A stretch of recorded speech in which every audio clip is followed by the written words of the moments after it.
Okay, ladies and gentlemen, we'll shortly begin. To avoid any inconvenience, kindly mute your microphone. And you're also urged to rename your Zoom accordingly to your role. For presenters, please add letter R followed by your room's number, your full name, and your descriptions as online or offline participants. I can see that some participants still only using their name, so please rename it. And for section chairs, add SC in the beginning, followed by R with your room's number and your full name. Thank you.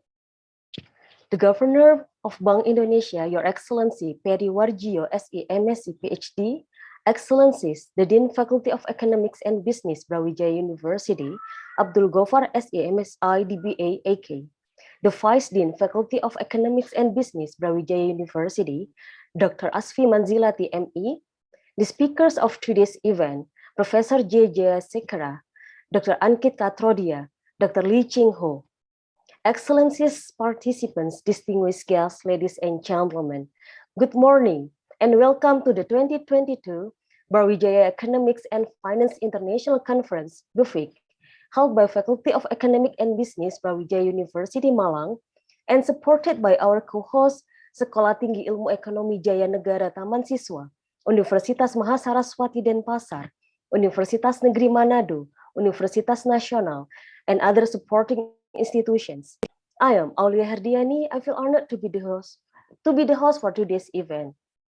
It's a perfect opportunity for us to interact and network you all, peers and colleagues across countries. I do appreciate you for taking your busy schedule to join us today, Friday, 15th of July, 2022.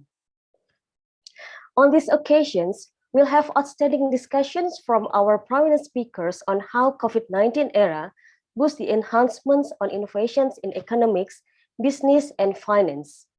Ladies and gentlemen, before we officially begin our international conference, we will reverse and listen to our national anthem, Indonesia Raya.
Excellencies, speakers, distinguished guests, ladies and gentlemen, I present you Brawijaya University and the co-hosts.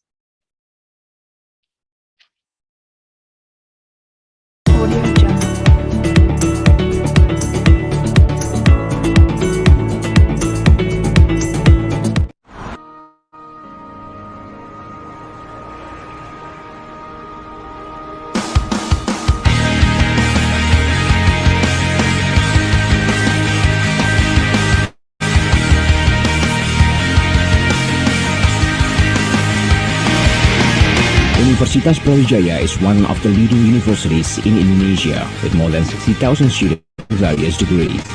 It is awarded an accreditation by National Agency for Higher Education and granted the fourth best university in Indonesia based on 4 ISU World University Ranking.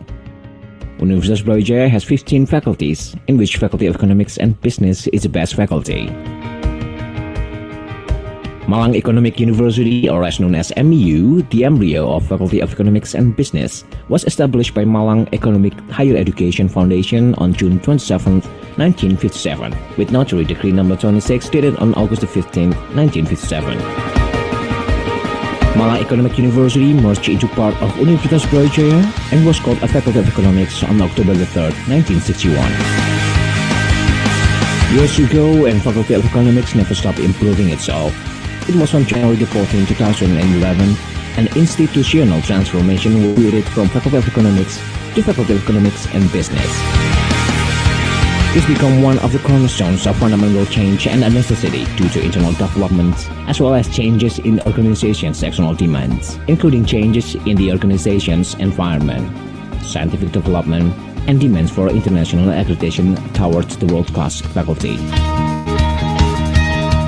Faculty of Economic and Business Universitas Brawijaya mission statement is becoming an internationally reputable higher education institution in economics and business, which produce graduates possessing entrepreneurial spirit, humanity, environment, and spiritual awareness, and develop knowledge and technology in order to serve society through education and research based on local universal values.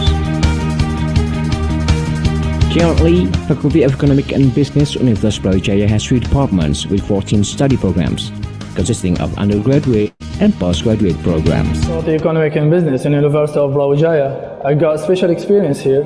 While studying class, I feel the dynamic learning and teaching activities. There is cultural and language differences between us, but also we have the great opportunity to see many science perspectives from local and international students. The way we learn in the Faculty of Economics and Business Universitas Brawijaya isn't always within the classroom. We have the opportunity to apply our knowledge into the actual business or economical activities, such as Entrepreneur Days, where we were asked to create our own business and present it. We also have company visit to gain insights on the actual industry. Faculty of Economics and Business Universitas Brawijaya continuously improve its quality by transforming and creating positive contribution to produce graduates who are capable of facing global competitions and serving society.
Sekolah Tinggi Ilmu Ekonomi Jaya Negara Taman Siswa Malang is one of the private universities in Malang City.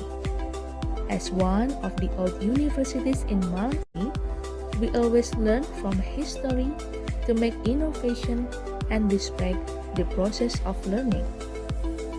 From 2016 until now, we have experienced very positive developments both in terms of the number of new student admissions and the improvement of facilities. These advances are the output of new field applications and the breakthrough we have made in the last few years. The campus has study programs, Bachelor of Accounting, Bachelor of Management, postgraduate program or Masters in Management.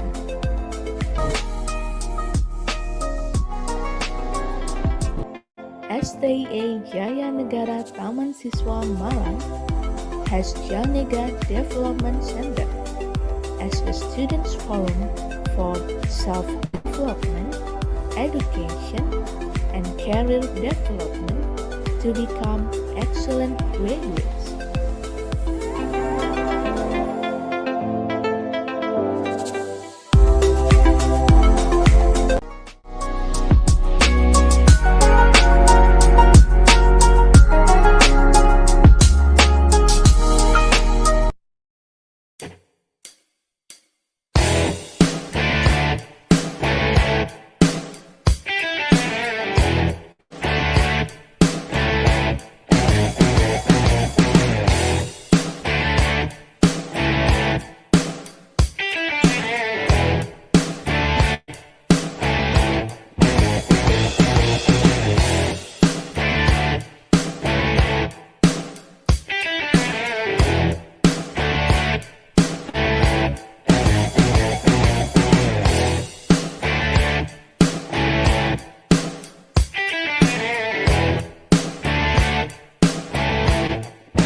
Fakultas Ekonomi yang berinovatif berdasarkan Unimama Paulus.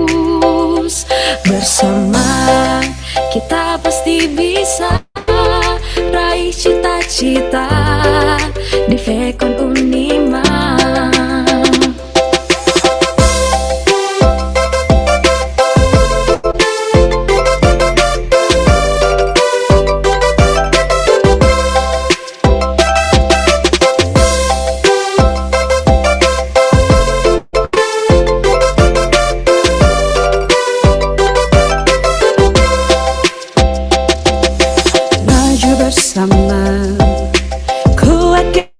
Bisa bersama Fekon Unima. Tunjukkanlah kau putra putri terbaik bangsa Indonesia. Yeah, Fekon Unima fakultas yang unggul dan inovatif. Di sini kami dituntut untuk selalu kreatif dan diajarkan untuk bisa menjadi produktif, menciptakan hasil yang akan sangat kompetitif. Janganlah kamu ragu-ragu lagi dan mari datang bergabung bersama kami hanya di Fekon Universitas Negeri Manado, membuka jalan untuk kita Fakultas Ekonomi yang unggul inovatif berdasarkan Unimama Paulus. Bersama kita pasti bisa raih cita-cita di Fekon Unima. Hey yo, take action, jangan jadi pemalas dan penakut. Ada harapan besar orang tuamu di atas pundakmu. Kobarkan semangatmu dan jangan menyerah, raihlah mimpimu di Fekon Unima. Di Fekon Unima. Saya Dekan Fakultas Ekonomi Universitas Negeri Manado menyampaikan selamat datang kepada adik-adik mahasiswa baru di Fakultas Ekonomi. Selamat Unima Mapai.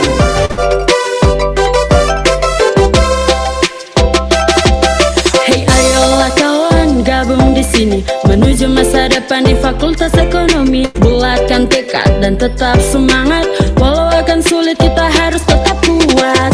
Yakinlah kita pasti bisa, selalu berdoa dan berusaha. Jangan pernah putus asa, mari terus berusaha dan akhirnya kita pasti bisa. Jangan pernah berhenti wujudkan masa depan yang kelak indah nanti. Walau langkah kaki pasti akan tertatih, yakinlah kamu bisa dan mampu untuk lewati. Bersatu kita kuat, bercerai kita runtuh. Jika ada niat haruskan jadi satu. Tunjukkan semangatmu seperti bara api. Mari menuntut ilmu, jalan untuk wujudkan mimpi. Fakultas ekonomi yang unggul inovatif berdasarkan Unimama Palus. Bersama kita pasti bisa raih cita-cita di Fekon Unima.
This academic conference is one of the most important conferences specifically to me because it allows us academics and students, our students, to get together, start sharing the latest in terms of research and education. I encourage all to participate in this wonderful conference, and I thank the organizers for this wonderful conference. Thank you.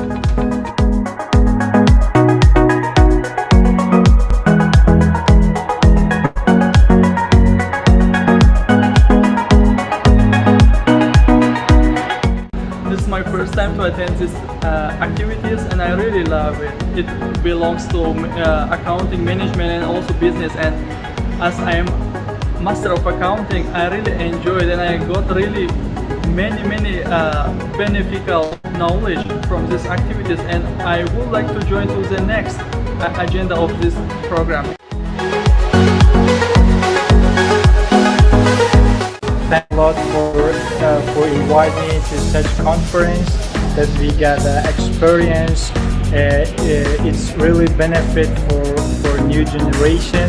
So we are so happy that we join such kind of conference. Hopefully next time we will enjoy to another conference, such beneficial conference. Kesan saya selama mengikuti international conference ini sangat recommended ya, karena sejak dari proses aplikasi submit paper sampai dengan pelaksanaan baik ini versi online maupun offline, suasananya bagus, enjoy.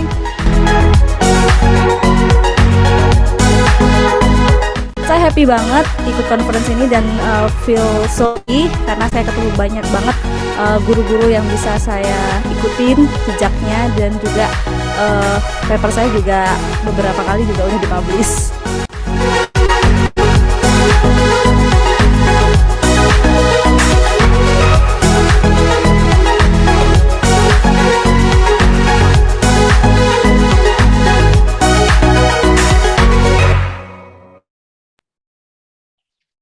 Okay, without further ado, I'd like to invite the respected Governor of Bank Indonesia, Brawijaya SE MSc PhD, to deliver the opening remark. Bismillahirrahmanirrahim. Assalamualaikum warahmatullahi wabarakatuh. Salam, Om Swastiastu, Namo Buddhaya, and all of the greeting to all of you. The Honorable Professor Chandra Fazri Ananda, expert staff of Minister of Finance. Dr. Abdul Gofar, Dean of Faculty of Economic of Business, Brawijaya University. Dr. Wildan Savitri, Head of Economic Department, Faculty of Economic of Business, Brawijaya University. Distinguished speakers, ladies and gentlemen. First of all, let us extend our praise and gratitude to Allah Almighty, since on with His blessing, we can gather today in this very important seminar. It is my great pleasure to deliver my opening speech on this very important seminar, which is Brawijaya Economics and Finance International Conference, BFEC 2022, with the theme Innovation in Economics, Business and Entrepreneurship in the Post-COVID-19 era. Distinguished speakers, ladies and gentlemen, after living more than 2 years under the COVID-19 pandemic, thanks God, our economic recovery is continuing. We are forecasting that our economic growth will be about 4.5 to 5.3% this year, and will be increasing to 4.7 to 5.5% next year, supporting with our domestic demand, consumption, investment, as well as our export. The stability, macroeconomic and financial stability continue under sound as well as supportive for our economic growth.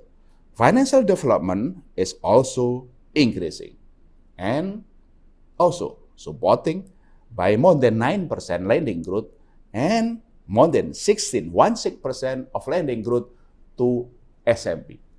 And beyond that, our digital economic and finance continue to be accelerating. We are forecasting that electronic money this year will be reaching about 360 IDR trillion, growing by 18%. E-commerce will be achieving about 526 IDR trillion, growing by more than 31%. And digital banking services through digital will be reaching about more than 51,000 IDR trillion, growing by more than 26%. Distinguished speaker, ladies and gentlemen, what we learn from COVID? What God sent us the lesson from COVID? There are many lessons, but let me just cite 3 of them. First is digital. Second is green, and 3 is inclusive.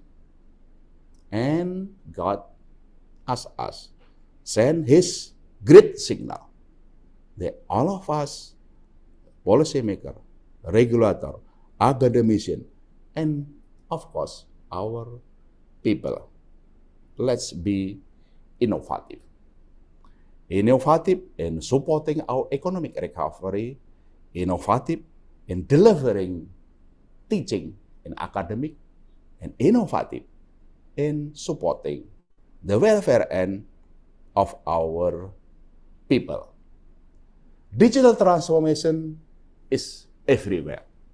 I already say about the number, the progress of digital transformation in Indonesia. And in this regard, Bank Indonesia is proud to be supportive, to take a leading role in this digital economic and financial transaction in Indonesia.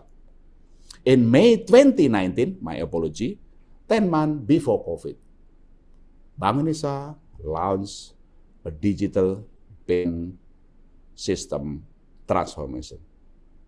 In Indonesia, we call it Blueprint Sistem Pembayaran Indonesia, BSPI, which is being adopted from 2019 to achieve a national integration of economic and financial digital ecosystem. And we are working very hard to support our people, our transformation, and thanks goodness, our digital payment system supporting well of economic financial transaction during the COVID. Let me just cite 3 of the progress of digital payment system. 1, QR Indonesian standard, quick response Indonesian standard, which is one standard to be QR used by all of the parties, all of the people. QR Indonesian standard. Now QR Indonesian standard has been widely used. More than 18.7 million user of QR Indonesian standard. 80% of them are micro and SME merchant. So we are transforming of our MSME into digital platform. We are aiming at 30 million users this year. And for the next 3 years, we are aiming all of the MSME to be transformed into digital. So we need your support to transform our economic and financial MSME and any economic and financial transaction use QR Indonesian standard. Number 2, fast payment, retail payment. What we call it, Bank Indonesia Fast Payment, BI Fast. We launched in last December last year, but now being widely used by about 52 participants. Most of them are banks, but now being widely used by our people. BI Fast, of course, is fast, is real time. Within second, financial transaction being settled to payment system, as well as always available 24/7, around the clock, night, days, weekend. And most of all is efficient. Per transaction cost maximum 2,500 rupiah per transaction. This is one again our dedication for the country, our dedication and legacy for the people, of course supporting the growing of industry. Number 2, let's support BI Fast for our country, our people, our industry, and of course among us. Number 3, we are introducing one language for all of the transaction in the payment system through national standard of open API in the payment. In Indonesia, we call it Standard National Open API Payment, SNAP or SNAP. Now being already introduced by major bank. Whatever the transaction at the payment system, use one language. Like Bahasa Indonesia is unity of our nation. SNAP is one language for all of the transaction in the payment system.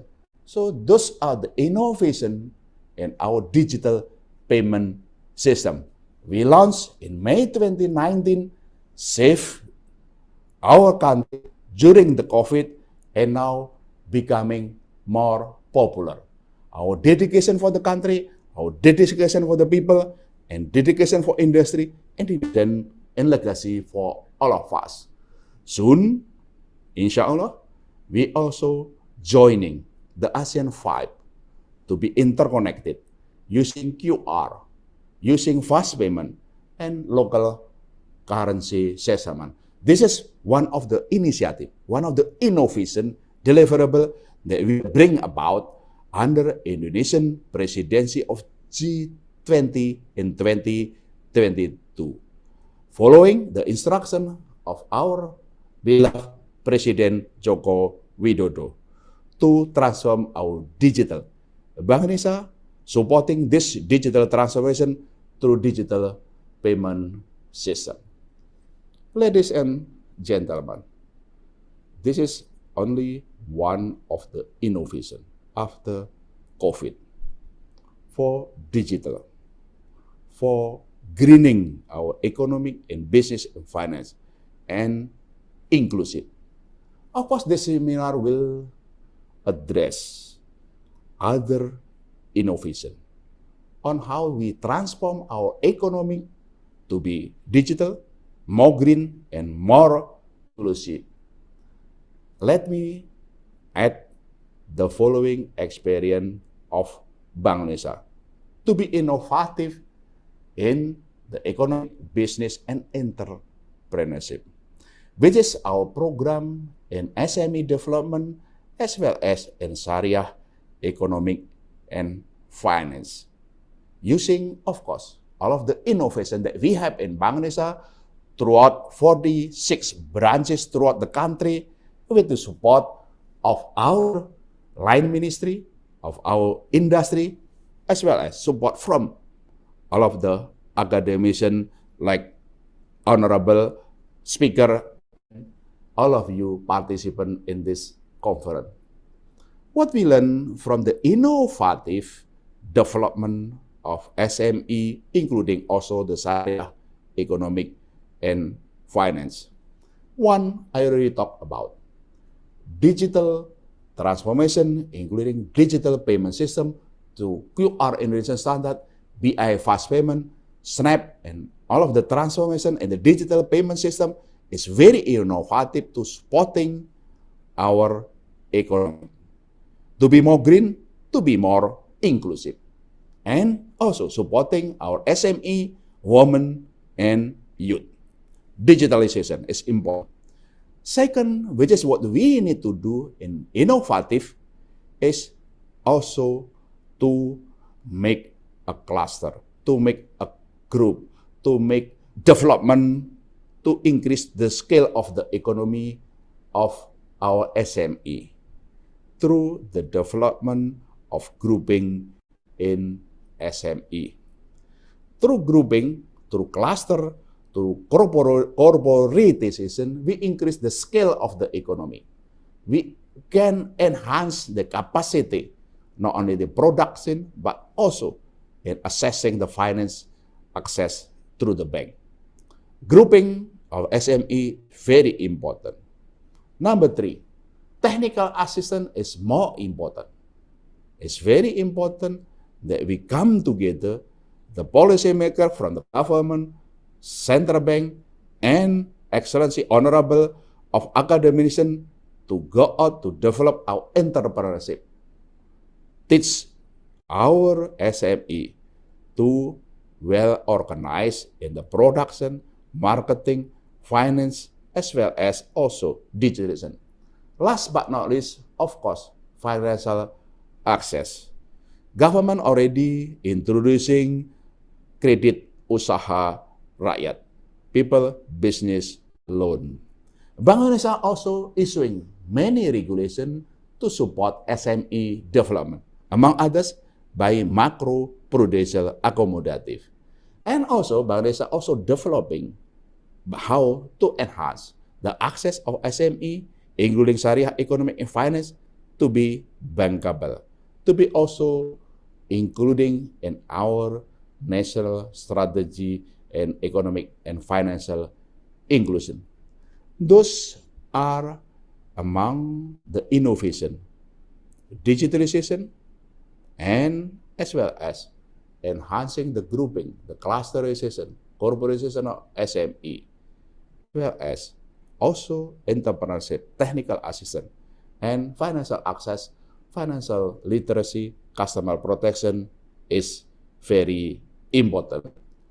I hope this very important seminar will bring about many ideas to be innovative on how to advance our economic recovery.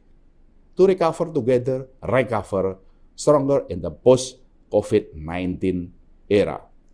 To be innovative in the digitalization, to be innovative in the greening our economy, and to be innovative in inclusion of our economic and finance for our country, for our people, and for our business and entrepreneurship. May Allah, God Almighty, always give guidance, blessing to all of us. Wassalamualaikum warahmatullahi wabarakatuh. Waalaikumsalam warahmatullahi wabarakatuh. Thank you, Dr. Perry. And following, it's our honor to invite the Vice Dean, Faculty of Economics and Business, Brawijaya University, Dr. Asfi Manzilati, ME, to deliver the welcome remark. Thank you, Mbak Aulia. Assalamualaikum warahmatullahi wabarakatuh and good morning. Dear Honorable Mr. Perry Wardio, PhD, Governor of Bank Indonesia, keynote speakers, professor, colleagues, attendees, ladies and gentlemen. On behalf of Mr. Abdul Ghaffar, PhD, the Dean of Faculty of Economics and Business, Universitas Brawijaya, I would like to extend my sincere gratitude and welcome you to Brawijaya Economic and Finance International Conference 2022. Also, I would like to welcome our keynote speakers, Professor Jayaraja Sekara from Tokyo University, Japan, Dr. Lee Ching-ho, General Manager of Turtu Food Industries, Malaysia, Dr. Ankit Katrodia from Northwest University, South Africa, and Professor Chandra Fajri Ananda from Faculty and Economics and Business Universitas Brawijaya. The theme of befic 2022 International Conference is Innovation in Economics, Business, and Finance in the post-COVID-19 era. As we all know, COVID-19 is still yet to end, and we are moving from a pandemic to an endemic phase. The transition brings out more uncertainty, hence it will potentially slow down the global recovery. To prevent this, it will require a great deal of effort from academicians, businesses, non-business organizations, and governments to bring out innovation in order to expedite the global recovery post-COVID-19. To contribute the global recovery, academia must have the courage to move out of the monodiscipline mindset that specialize in one specific knowledge and skill toward multidisciplinary mindset, even transdisciplinary mindset, which comprises of several sets of knowledge and holistic approaches. In addition, this mindset must be equipped with secondary and tertiary skills which complement the necessities of modern world, such as digital skills, interpersonal skills, and other supportive skills that strengthen academic world connection and relevancy to the real world. For businesses, they have to collaborate with academic world in creating innovation in order to adapt to the dynamic environment by shifting from creative, destructive approach into creative, disruptive approach.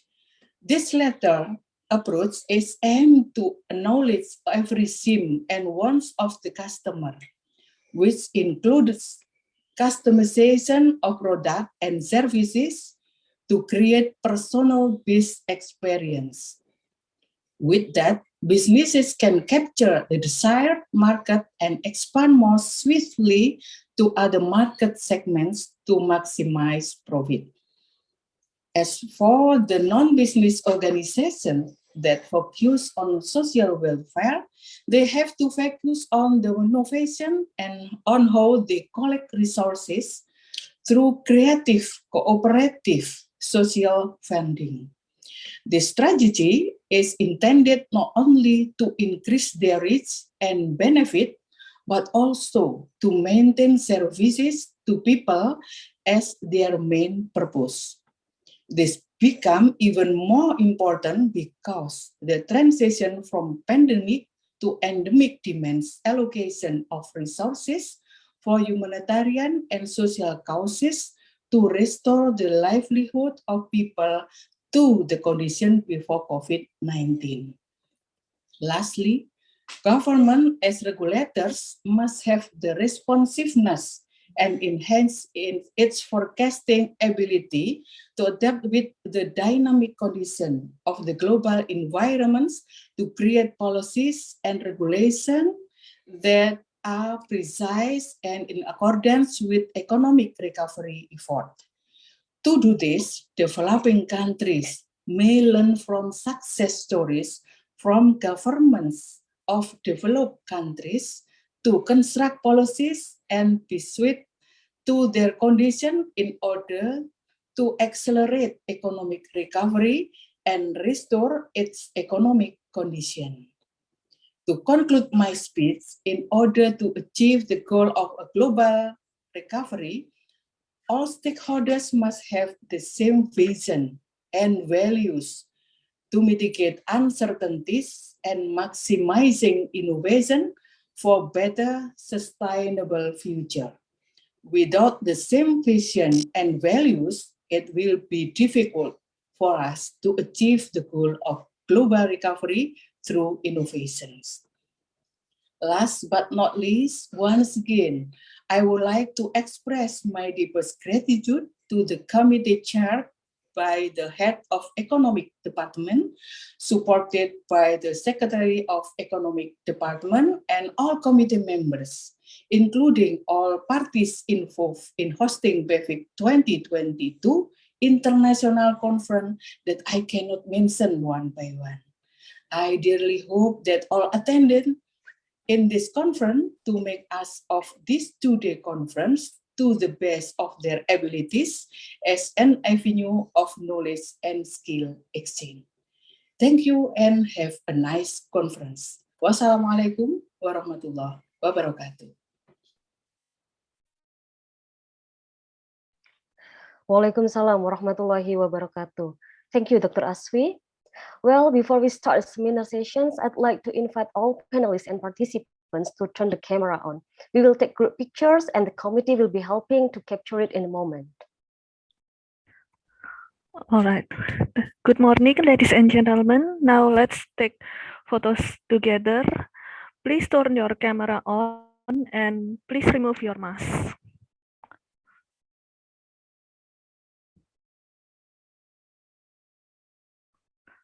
All right. Now I will take picture for gallery 1. So, right, everybody. 3, 2, 1, smile.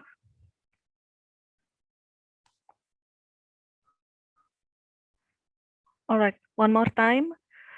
3, 2, 1, smile.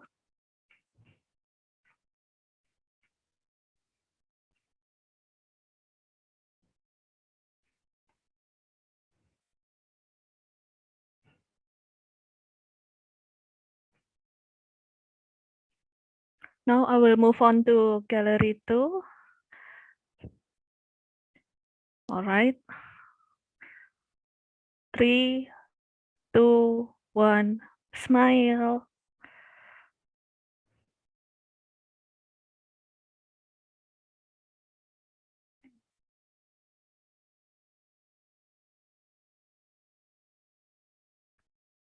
All right, thank you. I will move on to gallery 3. So please turn on your camera and remove your mask.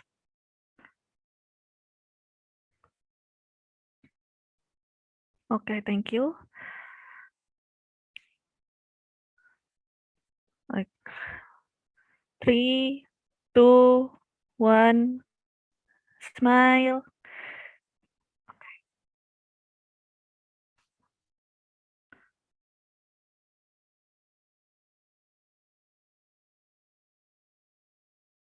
All right, thank you. I will move to gallery number 4. Please turn on your camera and remove your mask. All right. 3, 2, 1, smile.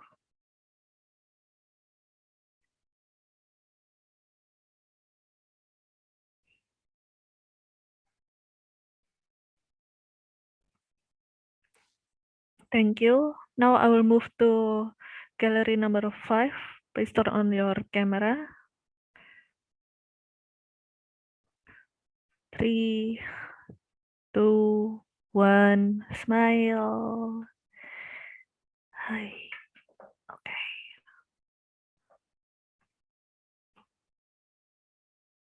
Okay, I got it. Thank you. Gallery number 6. 3, 2, 1, smile.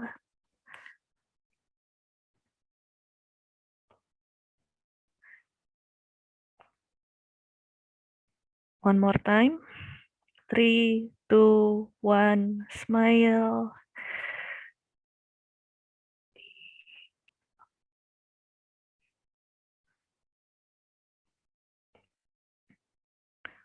Thank you. Now I will move to gallery number 7. All right. 3, 2, 1, smile.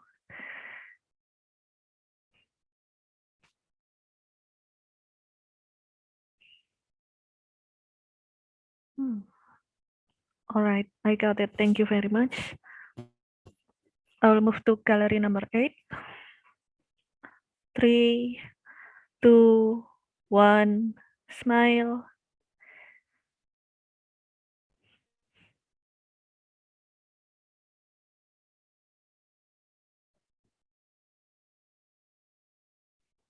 And last but not least, I will move to gallery number 9.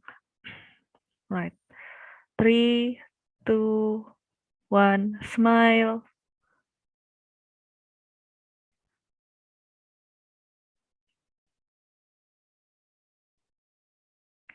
Thank you very much.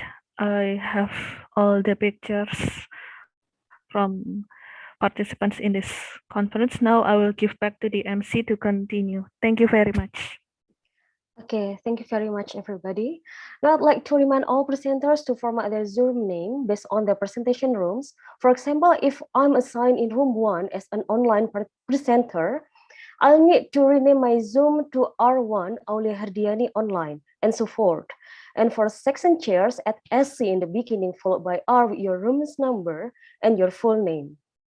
Ladies and gentlemen, we'd also like to invite you to share today's photo to your Instagram and give the hashtag 2021 befic and hashtag info4academia, 4 academia. And the best Instagram post will get free entry to our next conference.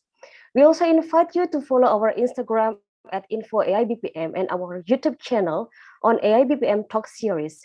You can obtain up-to-date information about our events, publication opportunities, and our video conference. The information also has been shared in the chat box, and as well as other important information related to our coming events and opportunities. Distinguished guests, ladies and gentlemen, I'm excited to introduce you the keynote speakers of today's conference. We have 3 excellent speakers with us right now. Professor J. Rajasekara from Tokyo University, Japan, and second, Dr. Ankit Katrodia from Northwest University, South Africa, and last, Dr. Lee Ching Ho from Torto Food Industry, Malaysia. It's also my deep pleasure to introduce you the moderator for today's event, Mrs. Kade Indah Kusuma Dewi. Good morning, Mrs. Kade. Okay. Meanwhile, Mrs. Kade try to fix the microphone. At first, let me briefly explain her bio. Mrs. Kade received her Bachelor of Accounting in 2016 from Udayana University and Master of Accounting in 2018 from Brawijaya University for research topics concerning on publication financial statements. She lectures at the Faculty of Economics and Business, Universitas Mahasaraswati Denpasar, and also as senior auditor at public accounting firm Ketut Mulyartha RM. She has published some articles in local and international journals, and also involved in local and international conferences. She got some certifications in 2019, such as Certified Sustainability Reporting Specialist, CSRS, and Certified Sustainability Reporting Assurer, CSRA. In 2021, she has been awarded as Chartered Accountant, CA. Ladies and gentlemen, without further ado, please welcome Mrs. Kade Indakusuma Dewi. Mrs. Kade, the time is yours. Okay, thank you, Ms. Aulia Herdiani. Is that clear, my voice? On me, yes, it's clear, but it sounds a little far. Yeah. Yeah, maybe for another.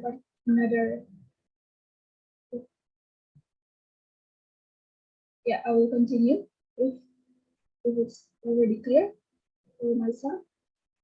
Can I? Yeah. Okay, thank you, Ms. Aulia Herdiani. I am Kade Indakusuma Dewi. I will be the moderator for today's conference. First thing first, I will announce the rules and the presentation time before I start to introduce the keynote speakers. Today, we have three keynote speakers. There are some conference rules. The first one, all online participants will be muted during the presentation. There will be a Q&A session after the keynote speaker finishes their presentation. And the last one, the moderator has the authority to choose who will deliver the question or suggestion. Before I start, I would like to inform you that each keynote speaker has 30 minutes to present their slides, and the question and answer session will be done after the presentation session. So if there is question from the participant, you can use the Q&A chat, or if you want to ask directly, you can ask raise your hand feature after the keynote speaker present their presentation. Okay, I think we can continue to the first speaker. Our first speaker is Professor J. Rajasekera. Professor J is currently Professor of Digital Business and Strategy at the Institute of International Strategy in Tokyo International University, and also serves as a Vice President. Professor J started his professional career in 1984 at Bell Laboratories in New Jersey, USA, and got his PhD from North Carolina State University. And among his many contributions at Bell Laboratories, he designed a repeater optimization computer algorithm for the construction of the world's first undersea fiber optic cable T88 between the US and Europe, which saved millions of dollars of construction costs.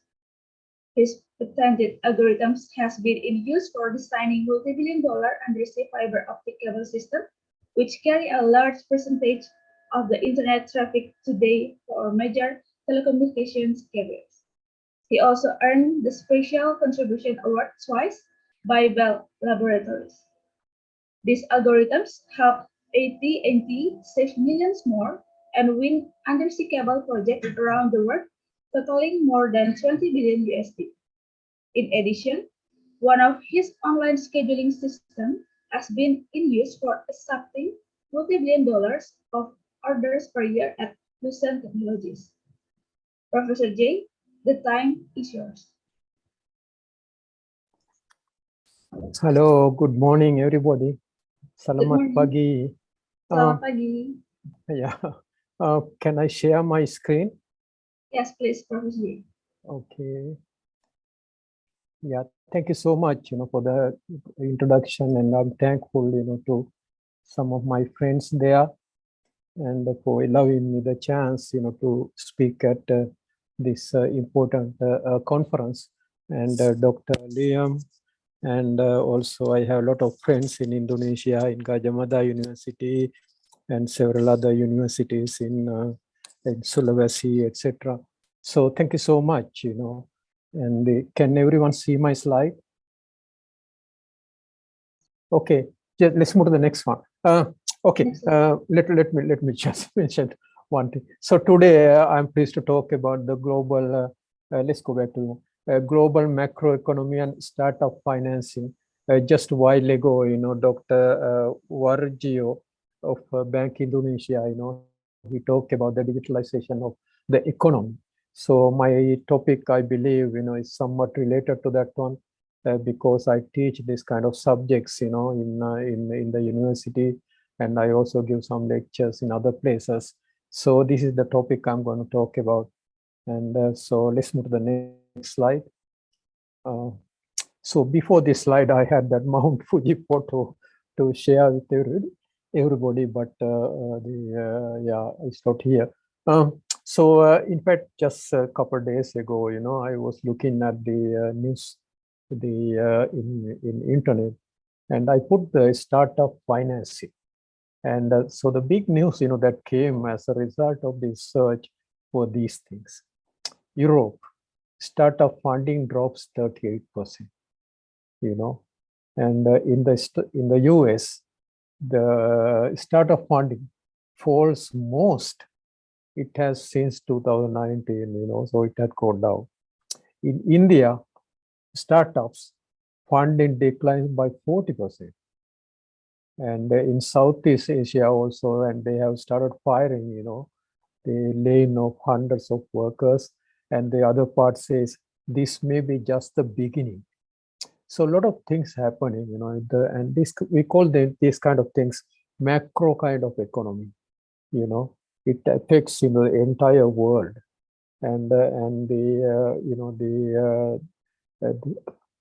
Dr. Wargio mentioned, the importance of digitizing the economy in Indonesia.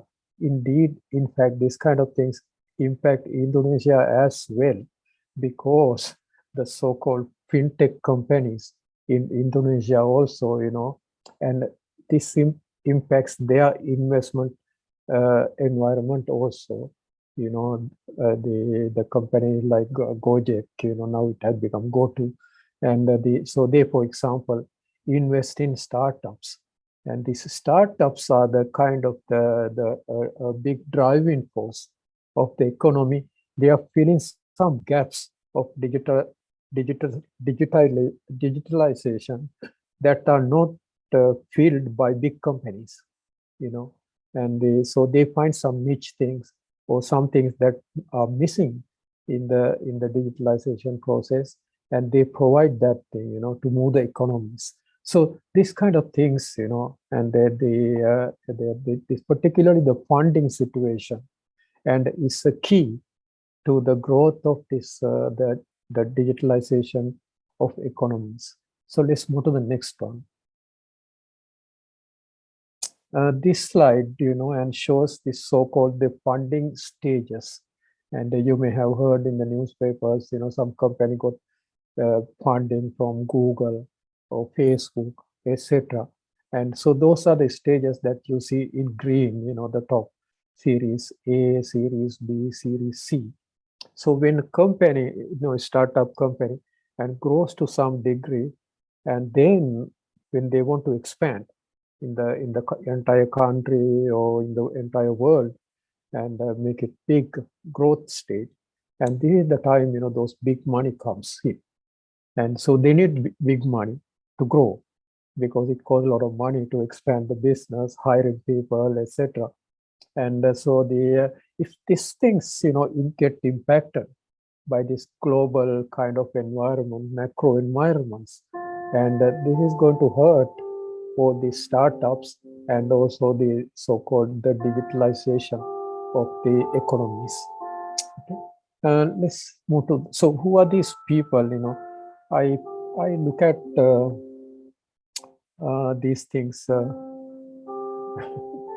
I'm sorry, the noise comes. I'm in my office in TIU, and they change the classes around that time, so that's where the noise is. So let's move to the next slide. So this one, they shows. Can we blow the? Can we make it large in the screen? Full screen view. Can we? you can put it in full screen view, maybe better. Anyway, yeah, thank you. So the big money sources, you see the names, Gojek and OO, etc. Some companies in Indonesia and in other countries in the region, Singapore, India, etc. And there are so many getting this big money now, in the good times. And so I was doing some paper, and this is some things I showed in that paper. And the big money sources, as you see here, the companies on the left-hand side, Alibaba, SoftBank, these are global companies, and the Alibaba is Chinese big conglomerate, and SoftBank I particularly put it in there, put a little bit more emphasis today, because SoftBank also runs the world's biggest, the so-called the fund, the tech fund, or the technology fund called Vision Fund. So it has about $200 billion, and they are investing everywhere in the world. It's one of the big ones, as you see here. Among the ones I listed, there are 5 investments they had made right there in India, in Indonesia, etc. And then the Tencent also Chinese, JD is Chinese, and then Gojek itself, and investing in India, Indonesia, and various countries. And Grab is another one you may have heard, and Tokopedia, and Tokopedia and Gojek, as you know, they have gotten together. And then we look at the various other Japan sources of funding, American big, the investment funds, all of them putting money to these startups. Okay, so those are the stages A, B, C, D, etc. And let's move to the second one. Next slide. And the SoftBank, and I just mentioned, and Mr. Song, and he's the CEO, and he's one of the richest people in Japan, and he had a big hit by putting money when Alibaba was starting up in China, and he put $25 million. And when Alibaba went public, and his investment paid him more than $100 billion. You can imagine the growth, so he got a big name around the world, as a good, shrewd guy, shrewd man, who could see the startups and at the early stage, and then put this money. So that's why all those $200 billion came from around the world, the rich people, in Saudi Arabia and other countries, and put money, and then he is investing. And this ARM is one of the big semiconductor companies, and etc. You see the top line. And in India, it's one of his favorite places these days, and putting money in various kind of, I show only a part. In Southeast Asia also, in that go to Grab, and various companies in Singapore, and in China, of course, in the Alibaba, and the various other companies, doing big business. Some of them are listed in New York Stock Exchange also. So so all these things, and so he rely on these things, to make more money. And when the macroeconomic situation changes, and all these things get impact. Okay, so let's move to the next one. And this is Mr. Song, and you see in the back of his him the list of those companies, and those are only part of a small number of companies that he's investing. And I have some students, in fact, working for him also in Tokyo. And so their job is to find these companies. You have to do a lot of the screening, and then keeping an eye on find the gems, like when you go mining, and to find gems, and you don't know where gems are, right? and so you have to do a lot of scraping and then finding. And so that's what they are doing, and so this is him. Okay, so let's move to the next one, and let's see how these things work. You know, sometimes I teach this kind of startup things for my students also, and one of the textbooks, you know, and they show this diagram, and the macroeconomy on the green part, and then the blue part is the competition, the local competition, and the one in the middle is the startups called new venture in here. That's a startup. And so the people like Mr. Song and the investment funds, you know, they are interested in that, the startups to to grow. So when the macroeconomy changes, and these big funds also suffer. Okay, and so let's move to the next slide. And this is how the vision fund itself, and the ones on the top of the horizontal line is the profits he made, and the ones, you know, going down are the losses. And you see this is in Japanese yen and billion yen. Okay, so he recently recorded one of the biggest losses, you know, ever, biggest loss he suffered, and one of the biggest losses suffered by a Japanese company. You know, SoftBank itself is Japanese in Japan, but the Vision Fund is based in UK, but it's part of SoftBank. Okay, so they are all included in here, and so you see that when he runs into problems, then it impacts all the others, you know. So all these funds, you know, and they get squeezed. And then all these the venture startups, they also get squeezed. That's why you see that the news, you know, and that I showed at the beginning, and all the startups, you know, and they don't get money. Then, you know, they stop. They start cutting people. So you saw that in Singapore, they started laying off, right? And same thing happening now, even in the US. You know, some companies are starting to lay off because of this macro situation. And India and the China, to some degree, you know, somehow China did a lot of the controlling and the regulations, you know. So the Chinese companies had last 2 years suffered a lot, particularly IT companies. And but recently somehow they did not get much impacted. You know, China probably trying to, you know, shield from the world macro environment. You know, because China is a large country, and they probably think that the internal economy could drive, you know, their growth.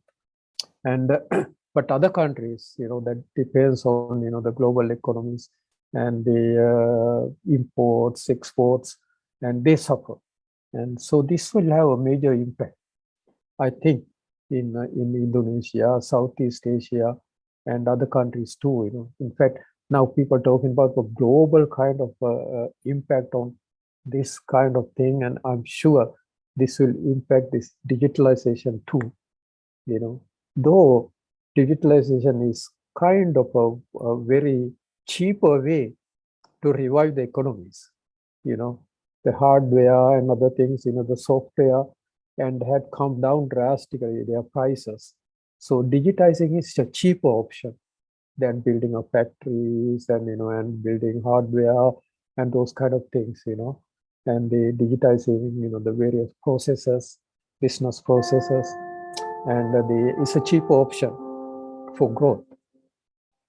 No, and so let's move to the next one. And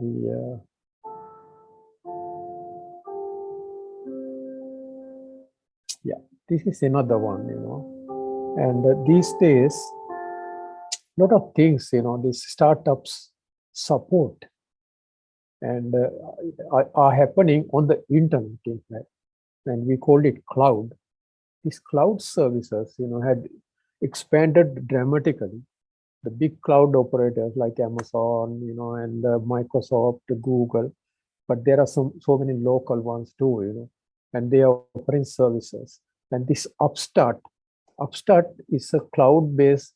They are all, in fact, some of these advanced ones are so-called AI-based, including the Vision Fund. Vision Fund, on top of all these experts doing the scavenging, and they also use AI. Okay, so the AI runs first, and then find some suggestions. Give the suggestions. Look at this company. Look at this company. Then these guys, look at them very carefully. So this is another example of AI-based online learning, and this Upstart, and some of you may have heard, it is based in California, in the United States, in Silicon Valley area. So they also give money to startups, and you see their growth slowing down, and so this is also part of this macroeconomic situation. Okay, now somehow these companies, when the macroeconomic situation is positive, and let's move to the next slide. And when the AI models, somehow, to use AI models, and those who are familiar with AI may know that you have to train the computer, to think, think probably like human or better than human in some cases. Okay, particularly number crunching and going through the data, the AI is much faster than humans, and so that's why they resorted to AI models, and they work very aggressively. And when the macro environment is favorable, this is because the people who write AI models, and they train them, to do when things go well, and they want to go ahead and make all the money, during good times. Somehow, these models do not seem to work well when the macro environment is negative, and this is a problem. And I know there may be some academics here in this conference, and also the business people. So you should be kind of aware of this when you use these AI models, and because something is missing in this training, and because they are not taking all the facts, and this macro environment too, those who know the macroeconomics, and so a lot of things happening, on ground level before they show up in numbers, and those financial crises that happened in Southeast Asia some time ago, and in Japan, there were some banking problems. In the United States, there are a lot of problems with the bank, and those things don't happen overnight, and those things happen, through some ripples happening, before this big thing comes out, and create a lot of problems. Okay, so these things, needs a little bit broader view when the models train. This is what we have found out, and I have written some papers on this subject, in fact, and you need to look at more broader, and sometimes we call it sometimes deep learning in AI, and you need these deep learning models, and maybe even deeper learning models to address these problems, and particularly, and let's go to the next one. And so the next slide, in fact, shows these stages, and if you click the mouse, you'll see the rest of the part, and what I'm talking about, in fact, and this is the before anything happened, and when things happen, in the macroeconomy, and then click the other mouse button again, and the macro negative, the news, negative macroeconomy, things going not good, like right now, happening, and then all those, click again, please, and all those fundings go down, so the money kind of shrinks. It's like a drought coming, in the when you see a drought, right? affects the water, sources, the poor animals, and so animals, sometimes die, right? Same thing happened in here, and the companies, many companies, those startups even die, because the money is their oxygen, right? And or their water, and the drought comes, and then the water resources dry up, so they die. Same thing happened, and in these startups, and that will impact this so-called digitization, particularly impact the innovations, because a lot of this digitization for the digital transformation, sometimes we call, and are created by small startups. If you look up all these companies, like even SoftBank, was kind of, a startup at the beginning, when Mr. Song started a small company, and creating games, and then it became big, and so they could become large, of course, some of those companies, and if you look up, in fact, all those companies, they were startups at some stage, right? And some of them have grown big. And so this will impact, I think, all these countries, and particularly emerging countries like Indonesia. And so let's go to the next one. Yeah, this is based on some paper, me and some of my friends wrote, and taking an ecosystemic view of this, particularly the fintech kind of situation, and this involves not just looking at, the data of one or few companies, and looking at data from several sources. We found, the government regulations, play a key role, and various things, regarding, the things related to the companies, investors, consumers, and the all kind of cross sections, and they need to be connected to these AI models, and to my, the experience. And this thing had not had happened in many of these AI start the based the investment funds. That's why they are suffering, and so if they are careful, with this models, they should have known, before these things come in. And so this one needs, a lot of research. And so this is the message, in fact, I like to share with all of you today. And let's go to I think my last slide. And so in fact, this is one of those papers, I wrote it to my friends, and I think this may be the last one. I'm sorry, this presentation is short, because I was given only 30 minutes or so, and so I like to stop here, and if there's any questions, I can answer, and if there's anything, that I mentioned and needs further explanation, and I can answer here. With that, I will stop. And this is a big topic, and then you can write books about this one. And in fact, this journal asks us to write a book, this subject, and it's a very wide subject, and getting a lot of attention these days, because of the emergence of startups. And as you see in Indonesia, Southeast Asia, and a lot of nice stories, successful stories.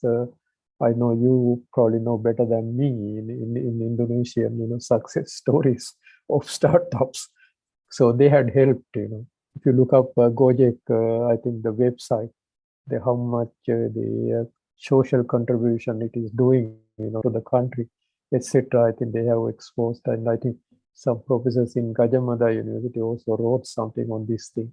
So they have done, great kind of contributions, to the economies, and so they are getting impacted by this AI based the vision fund type, the fund is also, they are good. I'm not criticizing them, we need them, but they need to be careful.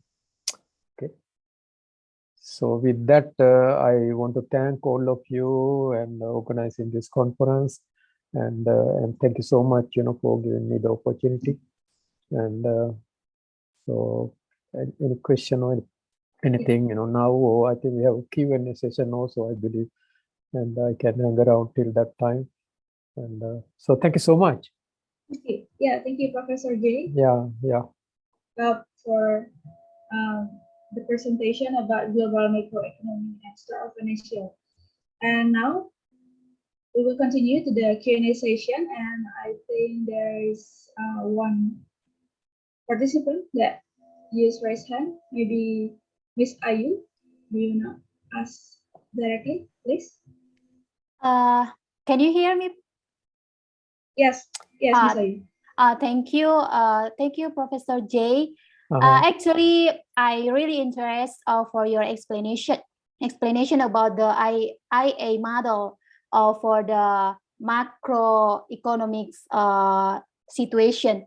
However, I don't really get your point when you explain about the IA model to the especially the economic situation starting from the COVID, because you mentioned the positive and the negative effect of the IA model, right?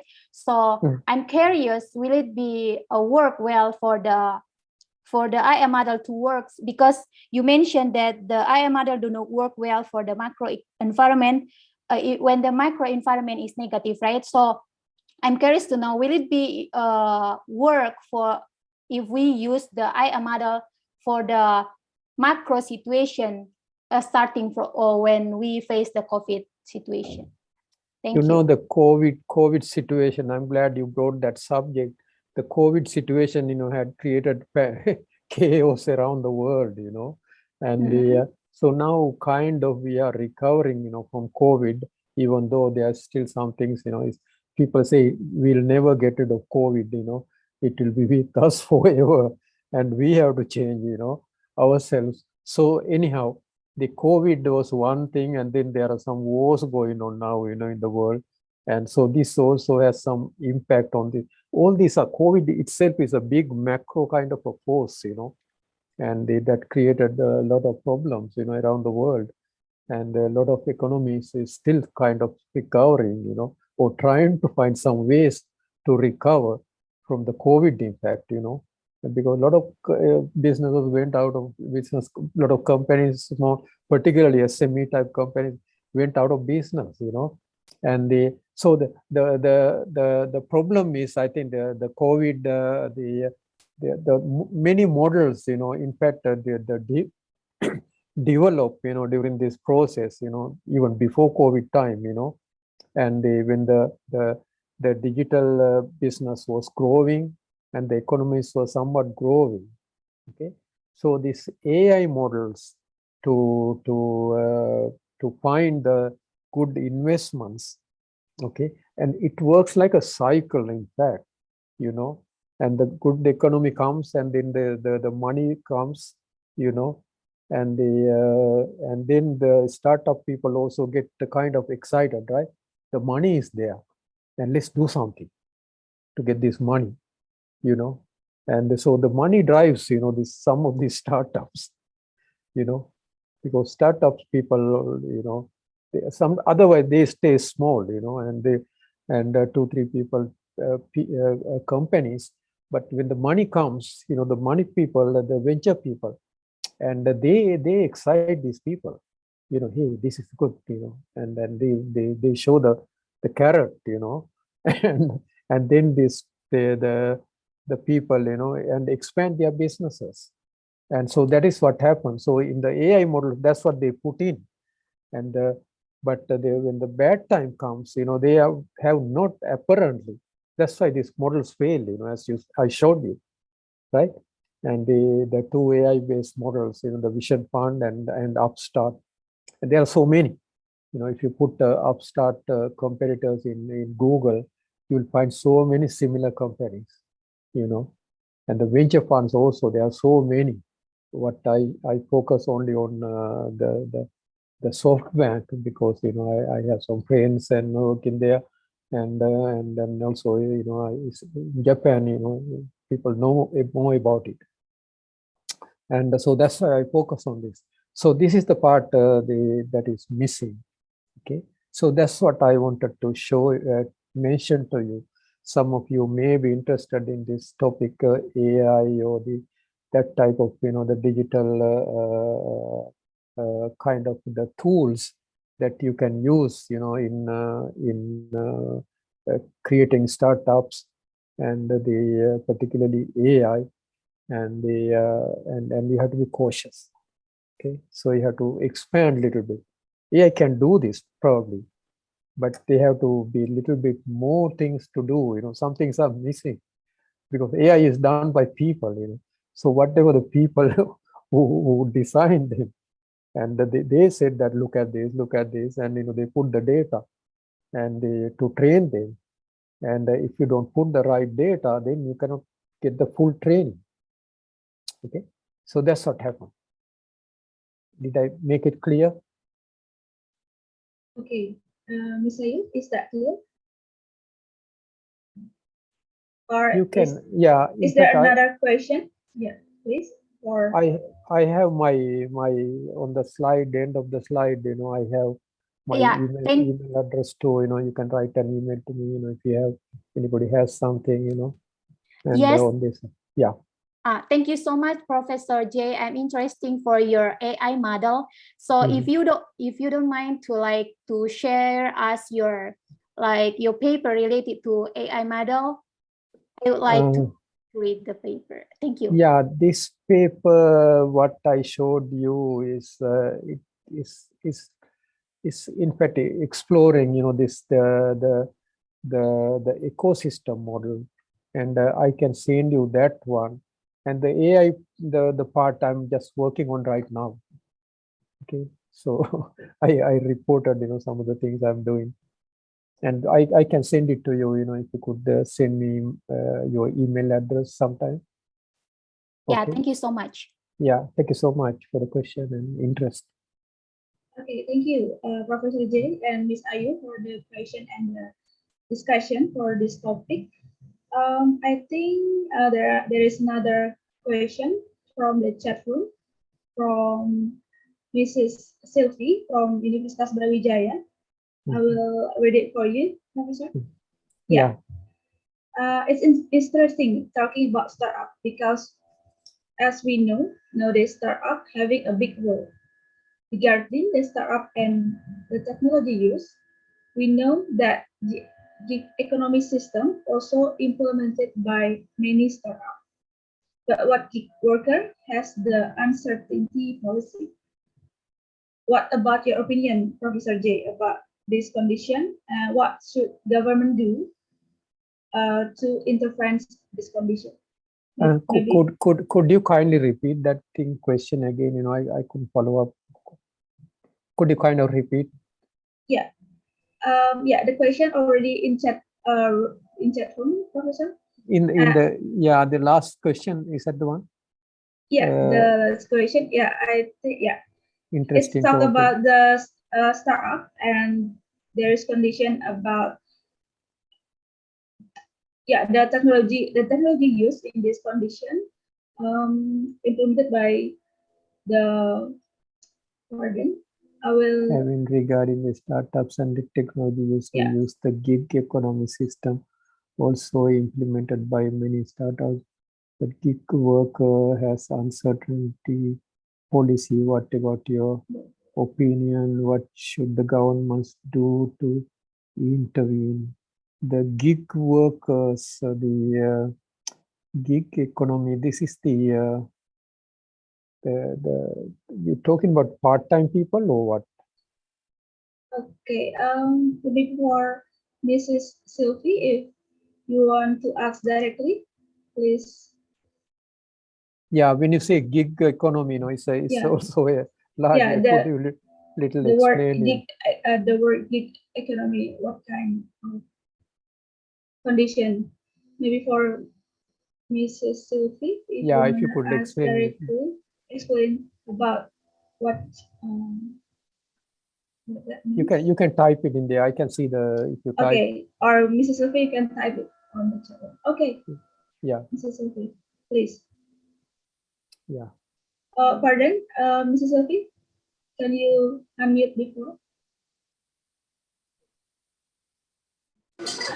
All right, I got one email address. Okay, thank you, Mrs. Sylvie. Yeah. I'm sorry, Mrs. Sylvie is not listening yet. Yeah, if you could explain, clarify that question a little bit, I would be pleased to answer. Yes, hello, good morning. Yeah, hi. Good morning, Mrs. Sylvie. Yes, please. Yeah. Okay. Thank you, Prof. J, and the moderator giving me the chance to ask.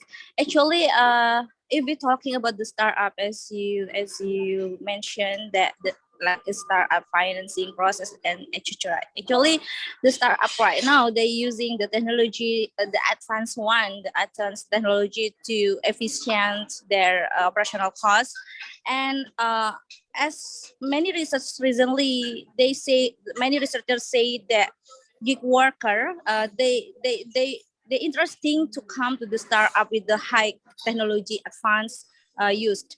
So, but as we know, the gig worker actually they don't have the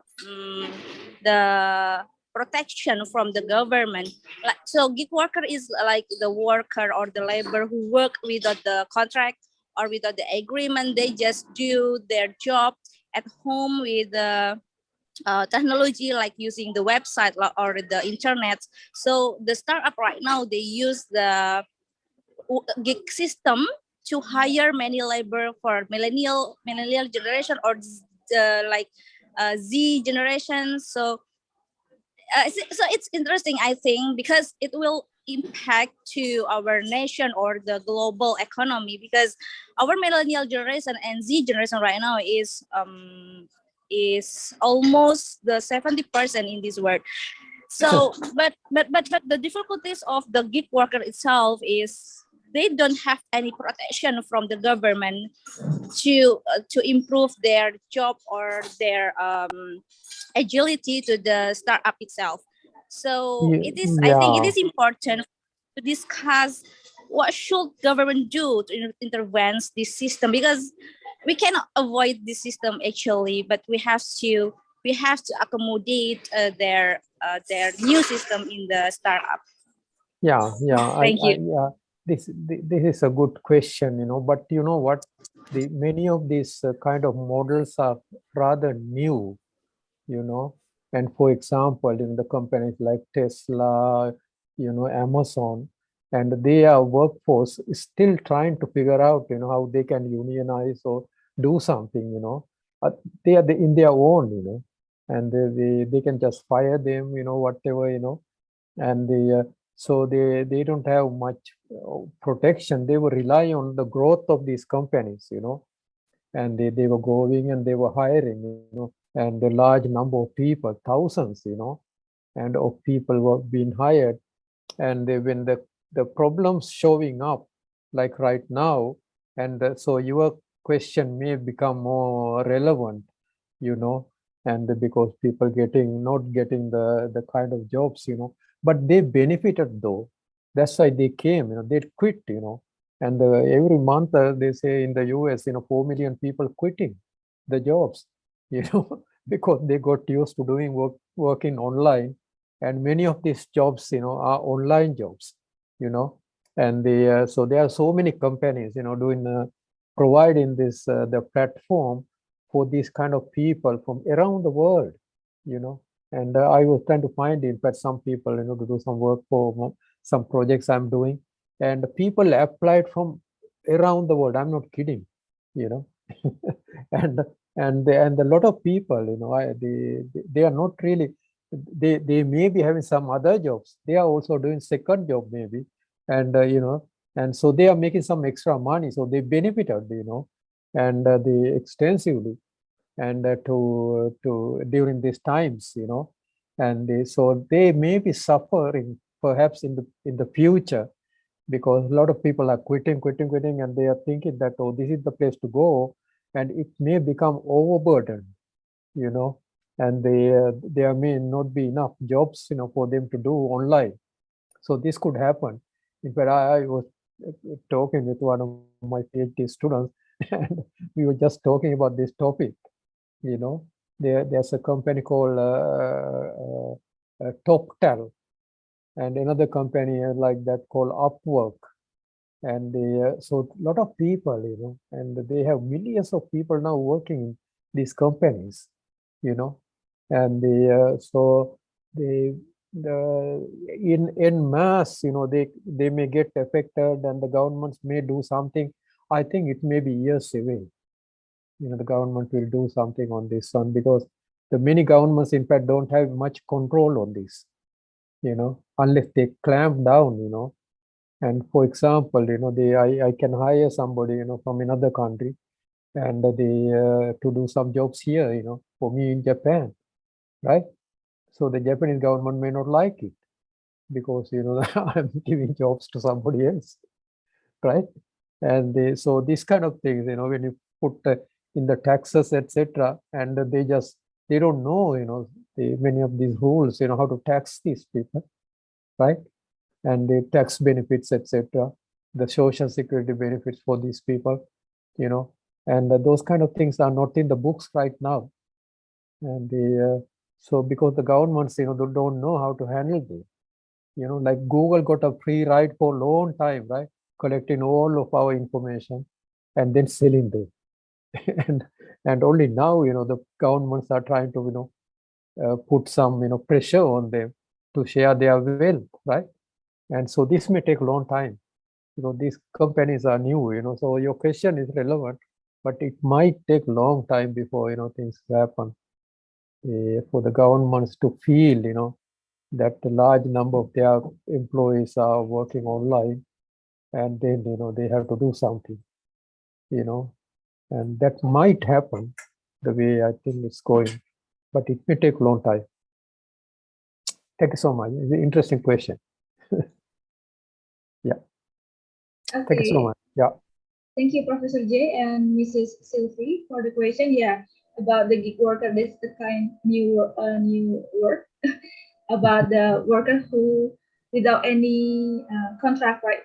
And I think there still in this, we still need the policy to control this condition, because yeah, after this pandemic era, I think there are some startup or another financial technology, that kind of business that maybe still use this kind of workers.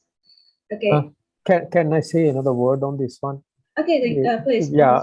In fact, some of these companies started, giving some kind of a contracts to them, and they, like companies like TopTal, and they screen them, and so it's like, they becoming so-called this gig worker or whatever, and in there requires going through interviews, and it's like getting hired, by a company.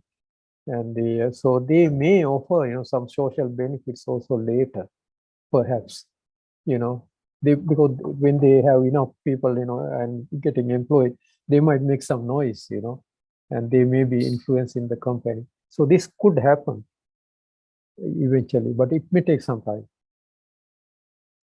Yeah. Thank you so much. Yeah.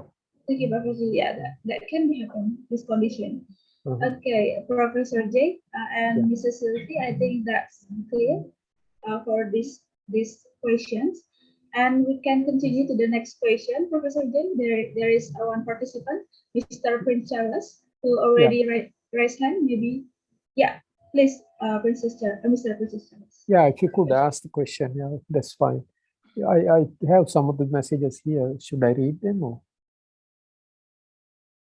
Is that the one? Yeah, okay, great. Yeah, could you kindly ask? Okay. Thank you very much, moderator. Good morning, Prof. J. Oh, I'm glad to meet you in here in this befic International Conference. How are you? I am fine. Hope you fine too in event. Yeah. Prof. J, it's very interesting your presentation.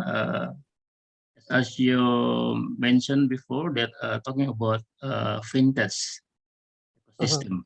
As I know, fintech ecosystem can improve the industrial development of the industry by providing an environment where fintech companies, financial institutions, and regulators can collaborate. But I'm very interesting to ask you now about Sharia bank industry in Indonesia. I want to ask you about your opinion. How can fintech can develop Sharia bank industry in Indonesia? Because as we know, talking about bank industry, between Sharia bank or non-Sharia bank, they have a border such different regulator, such as interest rate. I still confused because if the fintechs want to enter that industry, such as Sharia or non-Sharia, how can they develop the industry? Because it's connection with the religion. If you're talking about Sharia, they have a religion about interest rate. If you're talking about Sharia bank or non-Sharia bank, I want to know about your opinion about this problem. I think that's all. Thank you. Yeah, thank you so much, Dr. Charles. Yeah, great to see you too here. I saw your message too, and I couldn't reply because I got a little tied up. So yeah, thank you so much. I'm not too familiar with this the thing, but I know a little bit about this one. And you know, this kind of things also is another opportunity for fintech companies to explore and come up with some innovative ideas, you know, and to tap into these markets. And so this could happen, you know, somebody may find, you know, some solution, you know, and to follow those, you know, the Sharia kind of laws, etc. And then in the same time provide the service. Because when I was writing, you know, one of those papers, you know, I explored the people, the kind of adult people served by the banks, the traditional banks, and the percentage in many countries is much less, much smaller. You know, the many people don't have bank accounts, you know, and so these kind of fintechs are the ones, you know, who provide services to them. So I'm sure, you know, they whatever the religion, you know, and I'm sure there are people who may not have a bank account, you know, and this digital kind of business, you know, one of the key aspects for making something use is the ease of use, we call. And people who are in this area, this kind of business, they know that ease of use is one of the key things for people to use something. So if they make it easy, you know, the banking or getting some loan or whatever, and or making some payment easy, then people will go for that. Even, you know, if they put the same kind of, you know, religious kind of, you know, they follow the rules, you know, the non-interest, etc.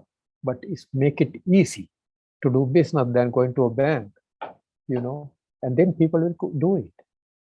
So this is a proven model, you know, and the ease of use. And so that's why, you know, there are a lot of things written about Mr. Steve Jobs, you know, how he spent days, you know, trying to capitalize on this one when he developed the phones, you know, the iPhone, etc., to make sure that it's easy to use, you know. And so that is the key, I think, here.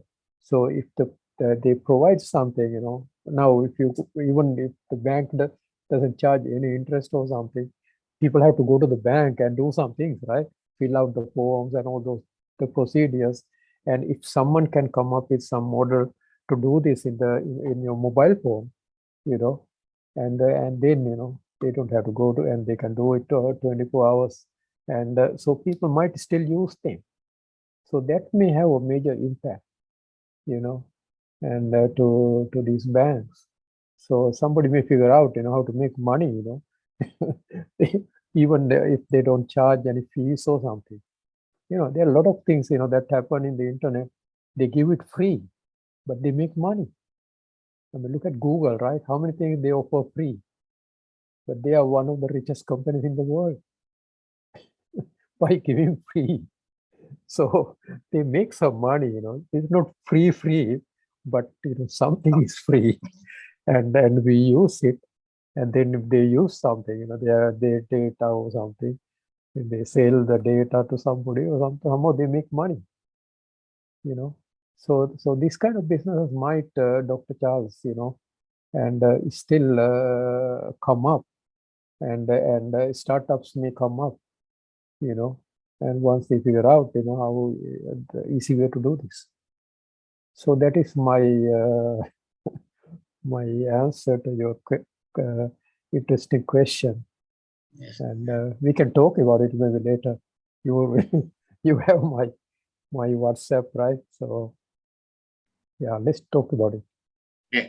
Thank you so Yeah. much, Prof. J, Thank you so much. for Thank you your so much. answer. Thank you, Yeah. moderator. Thank you so much. Yeah. Thank you Okay, so thank much. you. Thank you, Yeah. Professor J and Mr. Prince for the Yeah. questions. Yeah, I think for this Q&A session for Professor J already done. We can continue to the next keynote speakers. Thank you Dr. so Lee. much. Thank you so Thank much, Khadij Inda. So Yeah, I appreciate it. Yeah. Thank you Yeah. so much, Professor J. Yeah. Good luck to all of you, and nice to see some of you, my friends there too. So I appreciate it. Thank you so much. Yeah, thank you so much, Professor J. Bye bye. Yeah. Terima kasih. Terima kasih banyak. Yeah. Okay.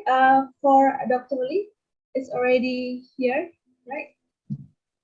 Yeah. Yes. Yeah, Professor Lee. Before you presented your presentation, I will introduce you before. Okay, ladies and gentlemen, let me introduce our second speaker, Dr. Lee Ching-Hu.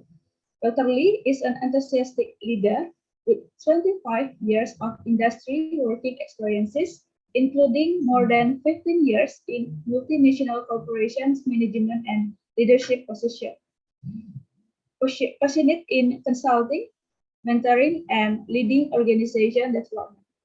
Dr. Lee, the time is yours. Thank you. Excellencies, honorable host, University Brawijaya AI BPM, Dr. Perry Wijayo, Director of Bank of Indonesia, Dr. Abdul Ghaffar, Dr. Asfi, Dr. Liam, right, and distinguished speakers, guests, ladies and gentlemen. I'm honored to be able to participate and give my speech in this international conference. Let me share my screen.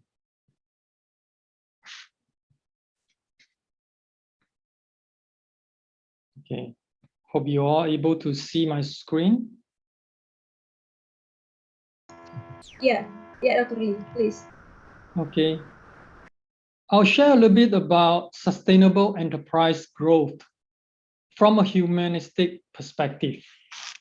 Okay, so before we talk about sustainability, let's take a quick look about company lifespan.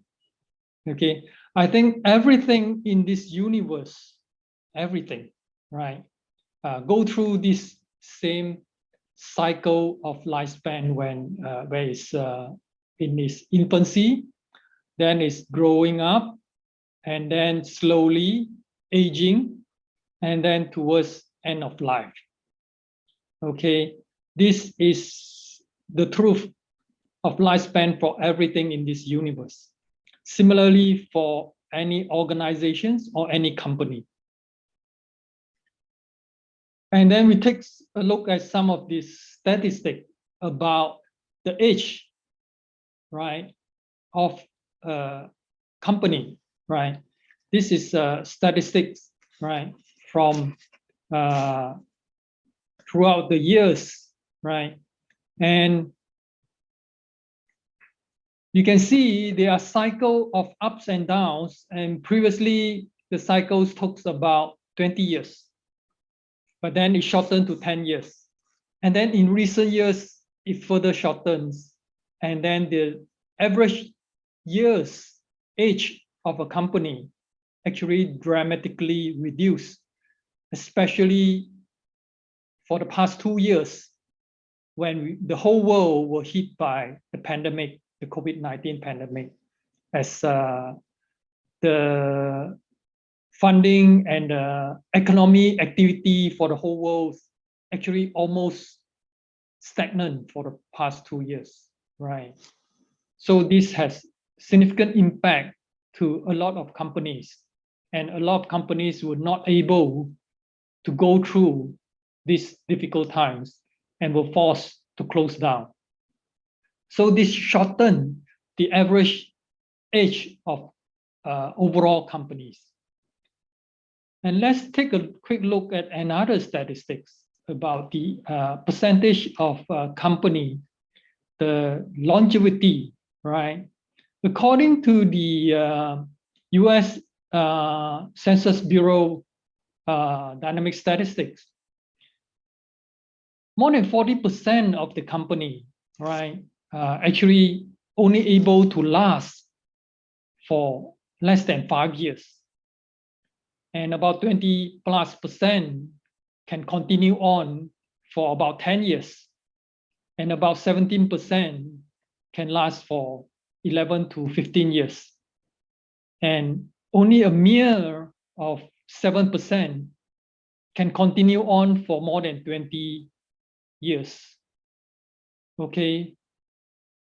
So this involves a lot of the technical issues and as well as the social issue and the humanistic issues on how can we enable a company to continue on for sustainable growth and development. Okay.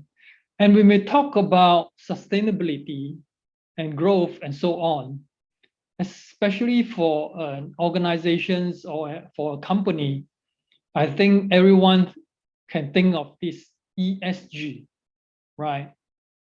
Which involve the environment, the social, and the governance.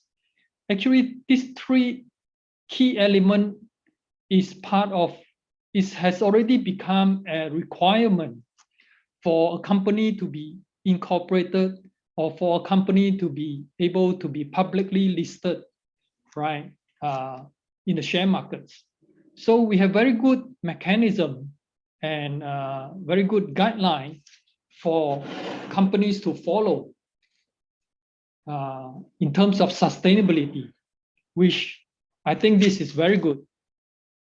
Okay, and further on, when we talk about sustainability for the rest of the part, we have very good model as well, where the United Nations has already identified 17 key goals for our world, right, to be able to have the sustainable development, which all of this is very good. And a lot of this, I think every country, every organizations, and every company are aware of this, and they are doing, right, doing all or part of it or some of it, right?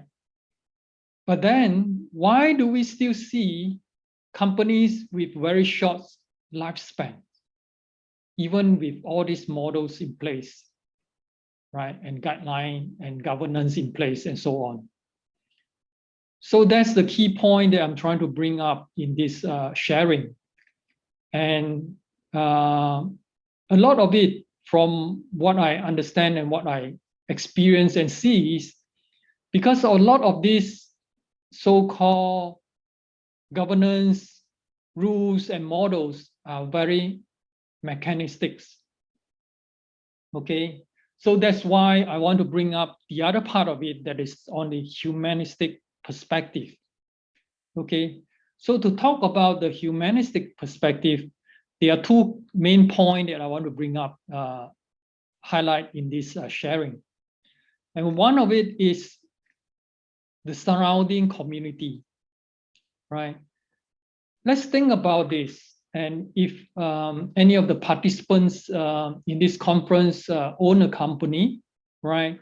Let's think about are you fully aware where do your company operates, right? Where do your company presence in the community? Are you or the company aware of the community surrounding the company, right?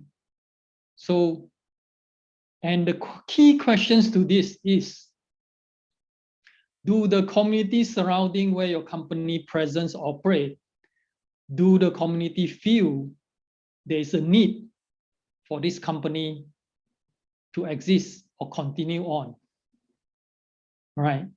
So despite all the ESG or the sustainable growth activity and very well known terms that all companies are trying to do, that is the CSR, right? The corporate social responsibility.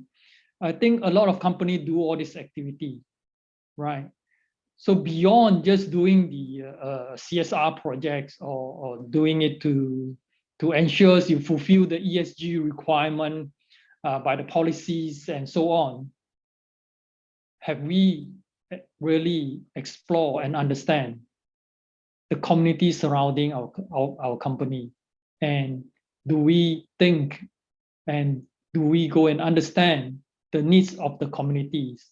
And do the communities surrounding our company feel there is a need for our company to continue on, right? This is very important, right? A very simple assessment, right? So a very simple assessment of whether a company meet this humanistic perspective is, we just have to take a quick look at the company core value, right? And take a quick assessment and quick look whether the company's core value includes any supporting and helping to the communities as part of their core value or not, right? So, and another quick survey or simple survey that we can do is also do a net promoter index, right? If we ask around the people in the communities surrounding the company, what do you think will be the net promoter index score would be, right? So we also see, as mentioned in the previous sharing, and a lot of people, I think, feel and see personally as well, a lot of companies not able to survive through this COVID pandemics for the past 2 years. But there are a lot of other companies who are still growing strong throughout this pandemic crisis as well, right? And one of the key reasons, I believe, right, and as what I see as well, those companies who grow strong even through these crisis situations are the companies who are being needed by the communities, right? The communities surrounding the companies feel there is a need for this company to go on and grow on. They support that, right? So it's a coexistence and it's a supporting each other relationship there. So this kind of company will always continue to grow strong, even through crisis situations. Okay, and next, right, I would like to bring up these terms, right? Have anyone hear about these terms, slash, or more specifically, slash careers? Okay, this term actually was made popular by the New York Times columnist called Marcy Abraham. She actually is also an author. She wrote a book called One Person, Multiple Career, right, a few years back. So this basically introduced and also clarify there are already started a lot of these situations in the workforce or in the economy where a new work models for work-life success that describe people who have multiple concurrent career or identity instead of the traditional single cohesive career. Okay, and it's getting more and more popular, and it's impacting the whole economy and the and also the workforce availability as well. As also just now during the previous sharing sessions, the Q&A sessions bring up this term, gig, right? Let me further clarify or share a little bit about this word. This is not an official word, actually. It's actually a slang word, right? It means a job that lasts a specific period of time. And traditionally in the past, in the old time, it actually mainly refers to those artists who are being engaged for a specific performance, right?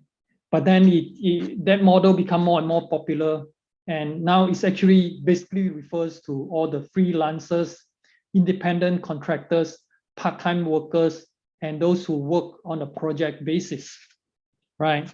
So as also just now discussed, right, this is actually gaining a huge momentum, and it's actually now another more specific term is the gig economy, right?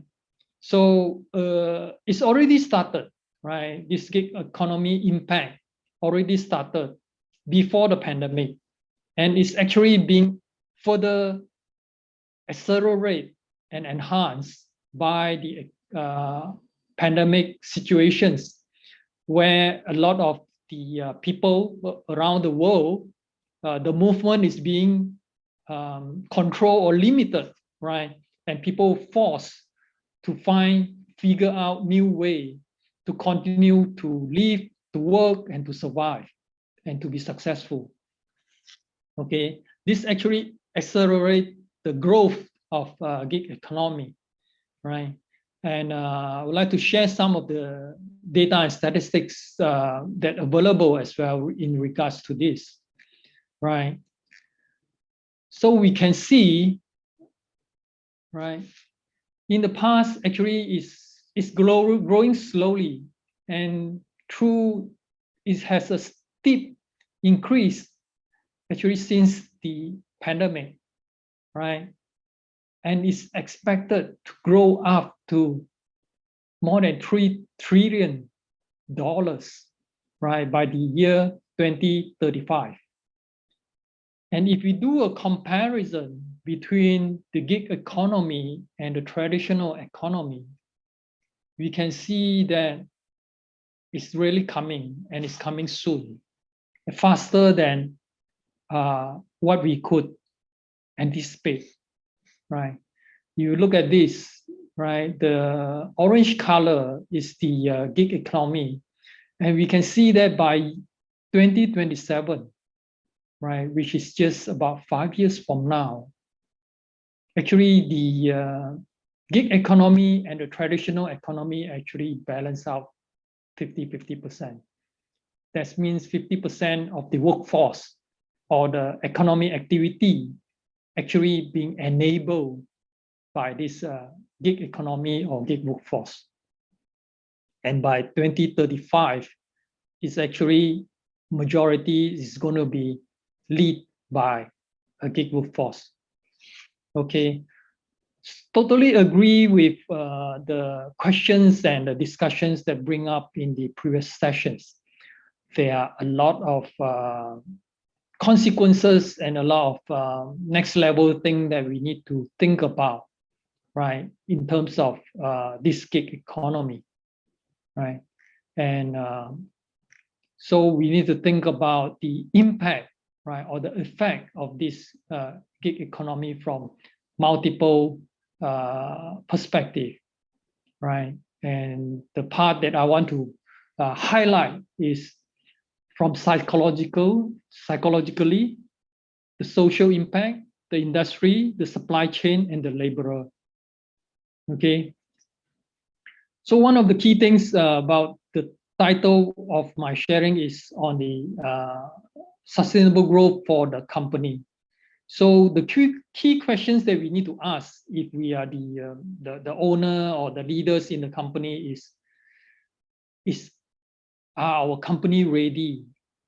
Right? Our company ready for this gig economy? Are our company ready to accept and continue to be able to operate effectively with this gig workforce?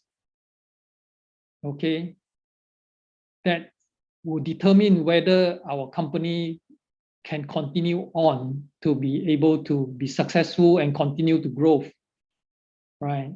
As the gig workforce become the major workforce in the world. And with the impact to the industry, surely they will impact the supply chain and also the workers, the employee and employer relationship. And another key part to that is, as the key point that I'm trying to bring up is from the humanistic perspective.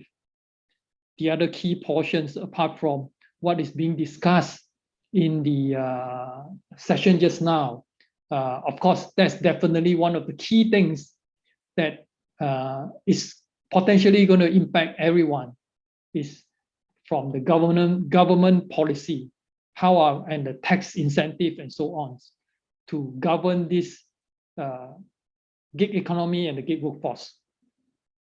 Okay.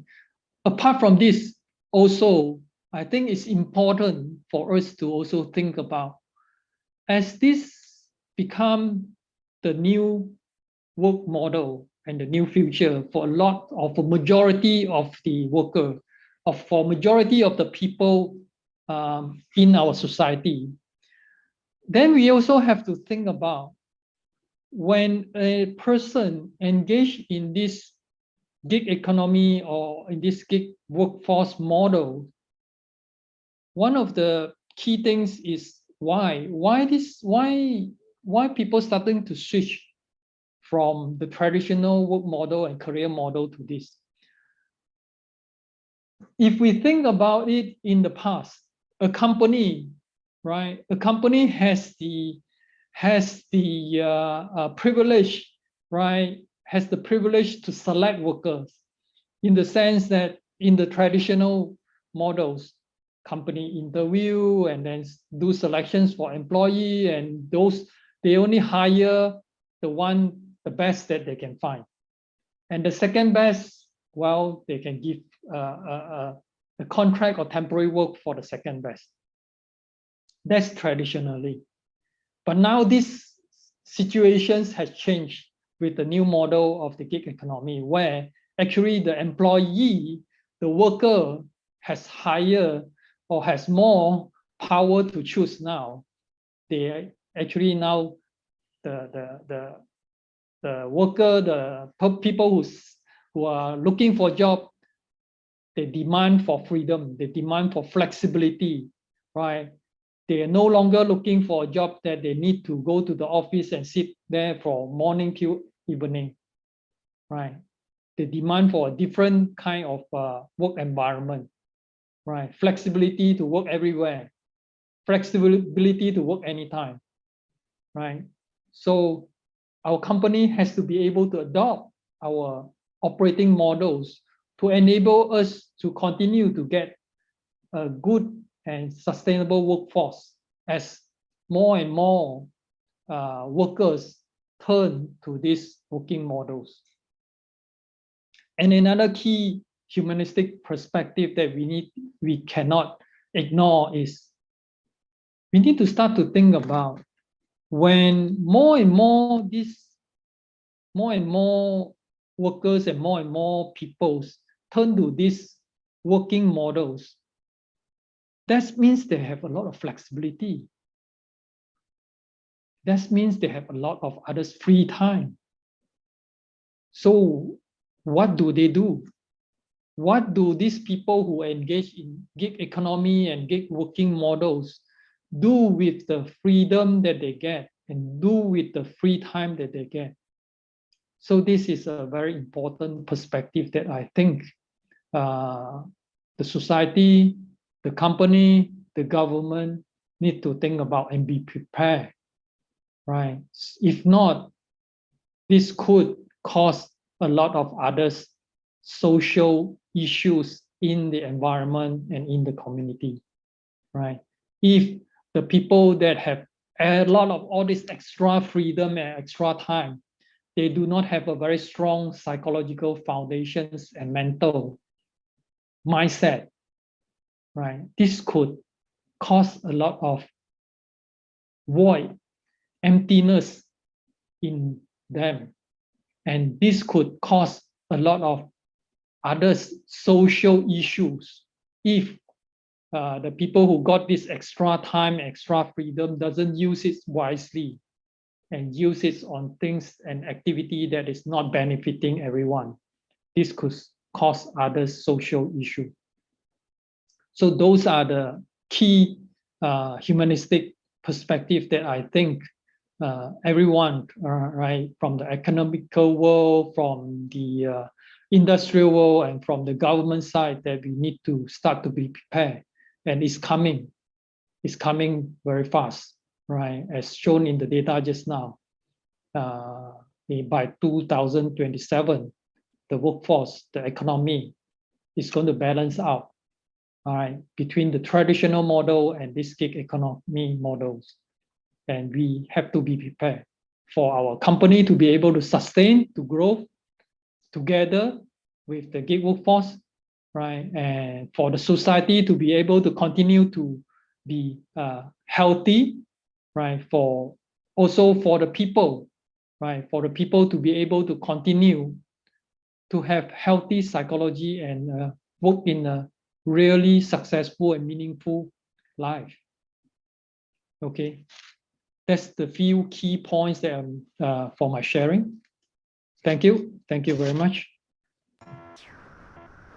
Okay, thank you so much, Dr. Lee, for the presentation about sustainable enterprise growth from a humanistic perspective.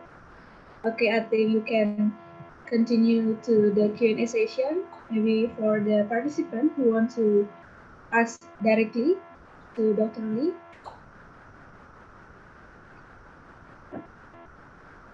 Or use the chat room if you want to ask the question about this topic.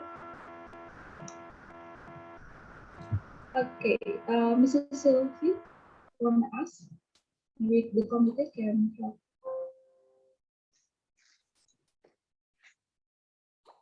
Yeah, just wait for a second. Mrs. Sylvie? Okay, already. Okay, yeah. Yes, please, Mrs. Sylvie. Yes, thank you for the opportunity to ask and having the discussion with Dr. Lee Chin Ho. Actually, your topic about the gig economy is, I mean, right now I'm concerning in gig economy, and I'm doing some research about the gig economy and gig worker itself, but in Indonesia. And the thing I'm thinking, Doctor, actually, some of us think that the gig worker can help the nation to decrease the unemployment. But some of them also think that the gig worker will destroy the economic system. Because what?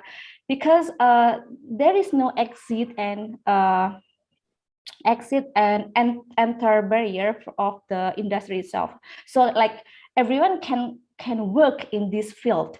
Everyone can leave anytime because they are in contract, and very high flexibility is the one of the characterized of the gig economic worker. So I'm thinking right now, suppose that next 2 years or 5 years, next 5 years, most of our generation, like Z generation or strawberry generation, they doing the job in gig, and the government is not ready yet to support them, like for the policy or even the infrastructure. I mean, like the good internet or like the good education for them. So they're not only being the worker, but they can start the new idea, the new innovation to improve the quality of the gig economy itself. So the thing I would like to discuss with you, and I need your opinion, what things we have to prepare for our generation to make them have the good qualification rather than in internet or digital system or in gig economy. And suppose that the gig economy in the future will be eliminated with the other one, they will be ready. Because why? The gig worker, they are very resistant, and because no rules, no policy yet. And as my research and in my research result, just in ASEAN, just some countries, just a little countries, they ready to have the gig worker in their nation. Thank you. Yeah, thank you for the questions, and I think one of the key things that we need to realize and accept the fact is there's no way to stop this, right? Regardless you like it or not, regardless whether you believe it's helping the nation or helping the economy or not, right? It's happening and it's going to happen, and it's actually already happened one way or another, right? It's just now is gaining visibility and it's gaining popularity, right? So the key thing is, I think the government side has to start to seriously relook into the policy, the rules, and so on, right? I think, and another part is we cannot just fully rely on just putting this burden onto just the government, right? I think the company itself has to be ready, right? If not, right, it's not just a issue of the worker, it's the company itself may not be able to operate well, right? Soon, right, we will not be able to find enough permanent full-time workers to work in our company, right? Because the new workforce, they all demand for this new work model. So the way the company operate has to be start to adapt and start to look into how to continue to operate effectively by utilizing and leveraging these new work models, right? And it's important. Another important part to think about is for the company side, we cannot just think about, hey, I want to take advantage or benefit from this group of workers who come in and they just do part-time and contract basis, and I don't have to bear their long-term liability and burdens of their permanent salary. It's not that way. That is very key thing that every company has to realize in this new work models. For a company to be able to be successful and continue to be profitable and continue to be able to grow sustainably, it has to be mutual benefit for both the company and the employee.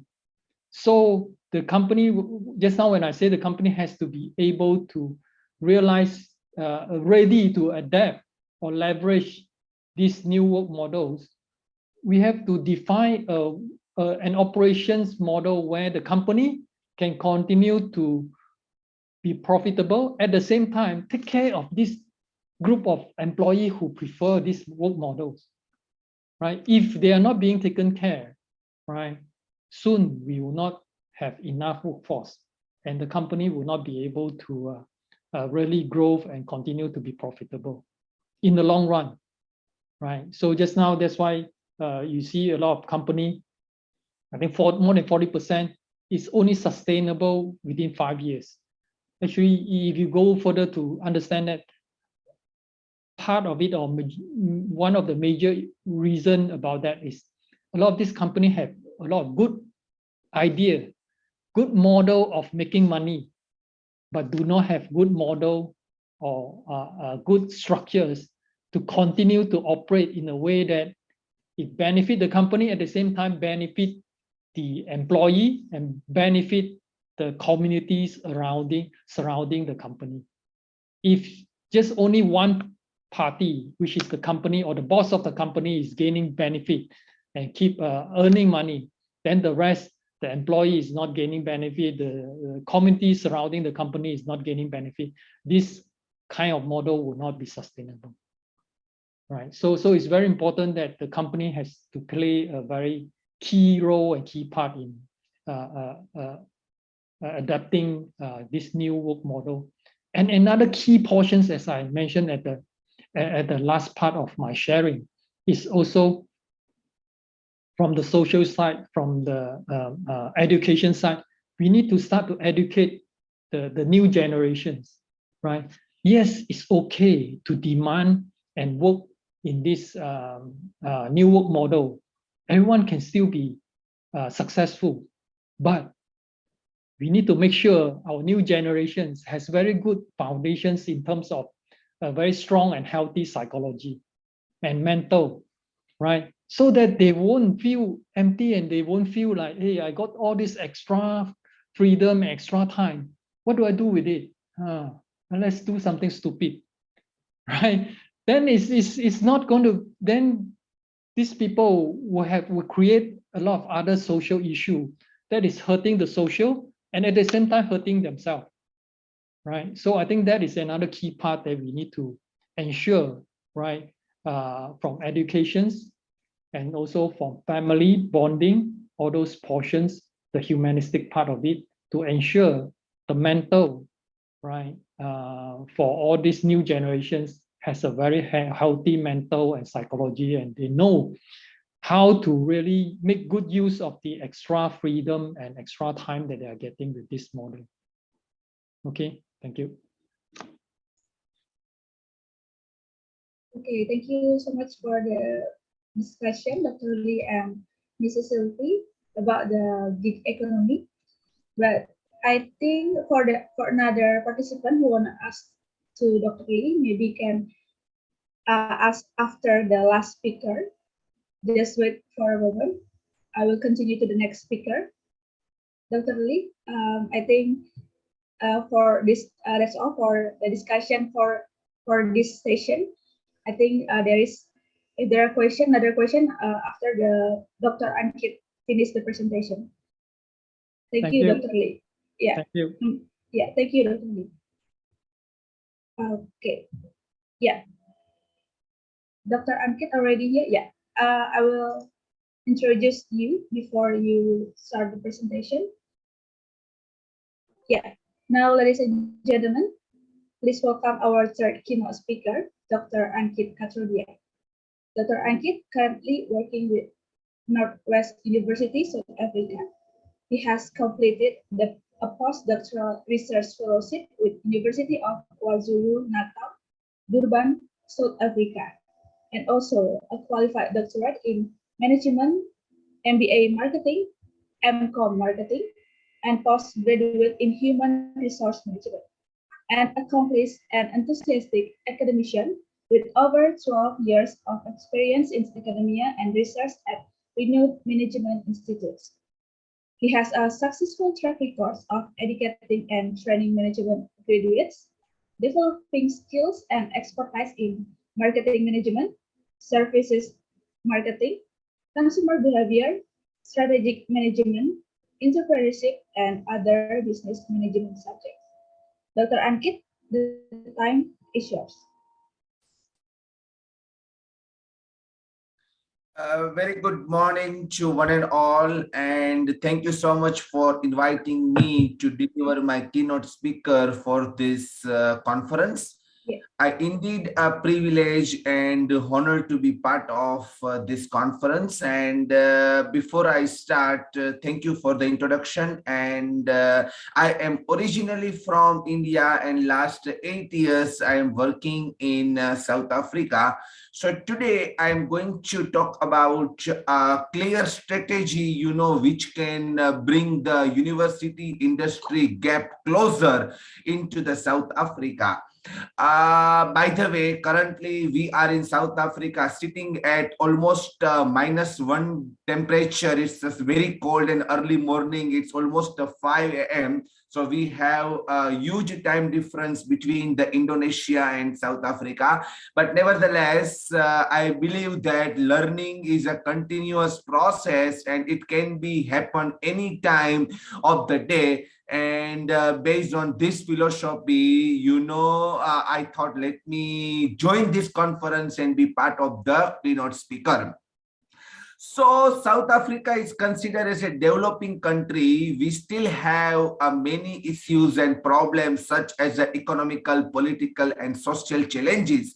But apart from that, we have some of the element which consider as a developed nation.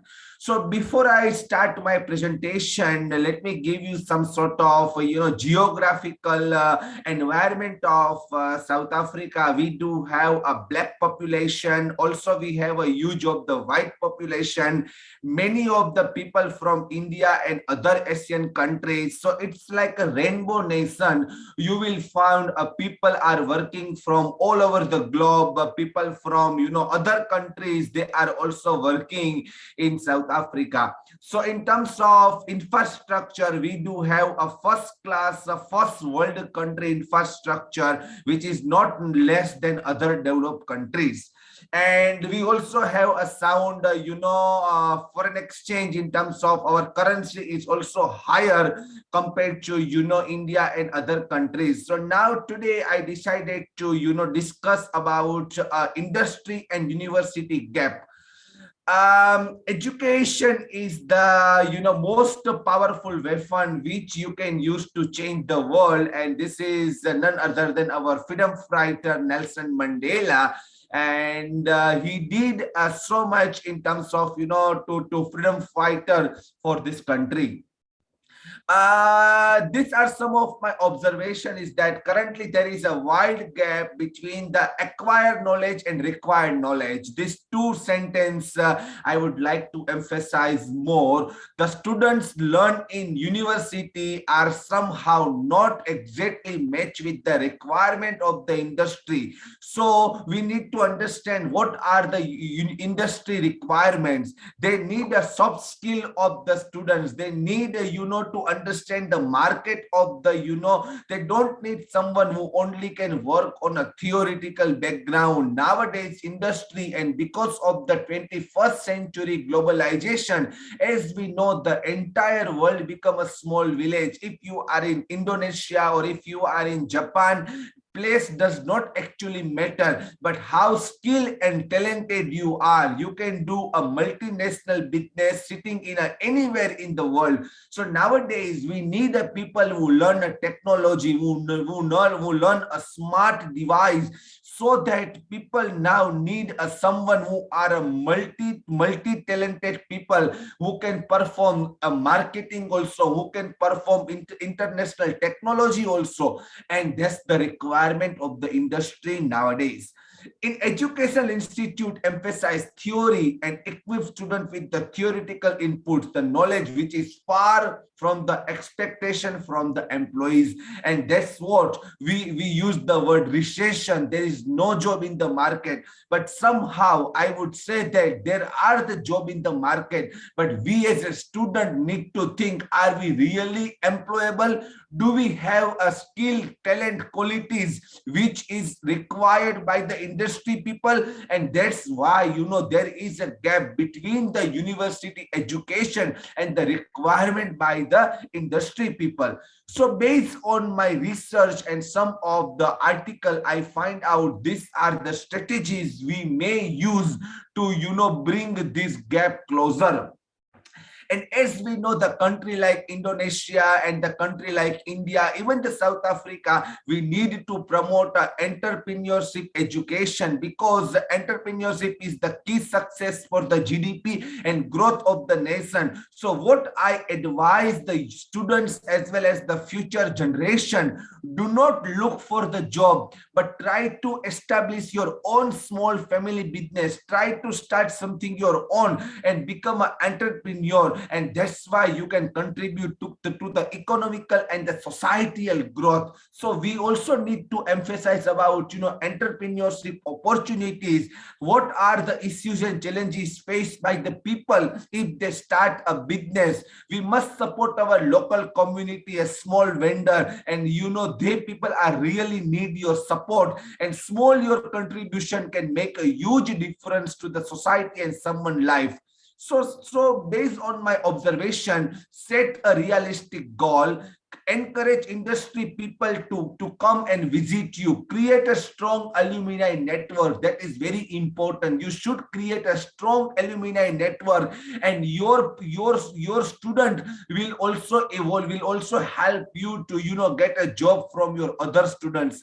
Provide a student a practical based learning instead of theoretical. Practical learning is most important, and innovation is the key success. Try to be innovative, try to do things different. Then I must tell that think out of the box approach. Do not do a repeat things.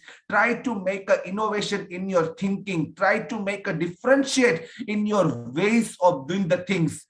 The ensure smooth communication and coordination between the academic and industry. And currently, I am lecturing to the undergraduate and postgraduate students, and what I found that students somehow don't have a soft skill such as a body language, communication, personality. So those skills are required by industry nowadays. Negotiation skill, as well as business writing skill, telephonic etiquettes. These all are now required into the industry of the 21st century. And apart from the teaching, where the educator and the industry expert impact the knowledge in the classroom, that is also very important. You can invite an expert of the industry at your classroom and let them teach to the students, give them a practical knowledge how industry does work. What about the supply chain? What about the inventory management? What about the various stakeholder relationship in the market? These all are now very, very essential nowadays. So I advise, do not worry only of the passing the examination and get a distinction. That will never help you. Your degree is just a piece of paper, but how smart and intelligent candidate you are, that will be the depend on your success of your tomorrow future. And always think positive. Nothing is impossible, everything is possible, but you just need to a smart work. You just need to do the things properly. Academic must take an input from the industry to create a curriculum. That is most important. When you design your curriculum, you should involve people from the industry to give you a valuable inputs, and based on the suggestion, you should implement some of the into your teaching and learning curriculum. These are the model which you can consider as a student role, academic and industry role. So as a student, your responsibility is to learn a technical skill, a thinking ability, understand the dynamic of the system. By preparing a project, high talent individual and innovative idea, this goes to the student side. We as an academic, what we supposed to do is to engage an industry professional, research in the industry, student counseling, collaborative work, policy constraint. And what about the role of industry? The role of industry is to corporate training, support and finance the project. Industry license. If we work on this criteria, and then definitely we can work together as a student, as an academic and as an industry. And if we three hold the hands together, and we can achieve everything, because nowadays we need to support a made in our own country product, like a made in China, made in India, made in Russia. Because nowadays you see of COVID-19. Last 2 years, the pandemic has changed the world of the business, and most of the business now facing a financial problem. They have a recession. They don't have a money to start the new venture, and that's the reason is that we need to support a product which is made in our own country, and so that we can upliftment of our growth, upliftment of our nation, and we can try to achieve a United Nations 27 goal. Remember, we have a goal set by United Nations, and that's what we do now. Each and every university, whether you are a bachelor students or if you are a master students, this is the very important independent learning. We call as a online learning. You can learn from the YouTube, you can learn from the magazine, you can learn from the library, you can learn from the research project. You don't need anyone to help you. Then a collaborative learning. You and some other colleagues can sit together and exchange the knowledge. What you have, you can share with his or her, and what she has, they can give the knowledge to you. So collaborative learning is a very important nowadays to share it's like a teamwork. Teamwork is together everyone achieve more. That is the TEAM, T for together, E for everyone, A for achieve, and M for more. So nowadays, we need to emphasize on a teamwork.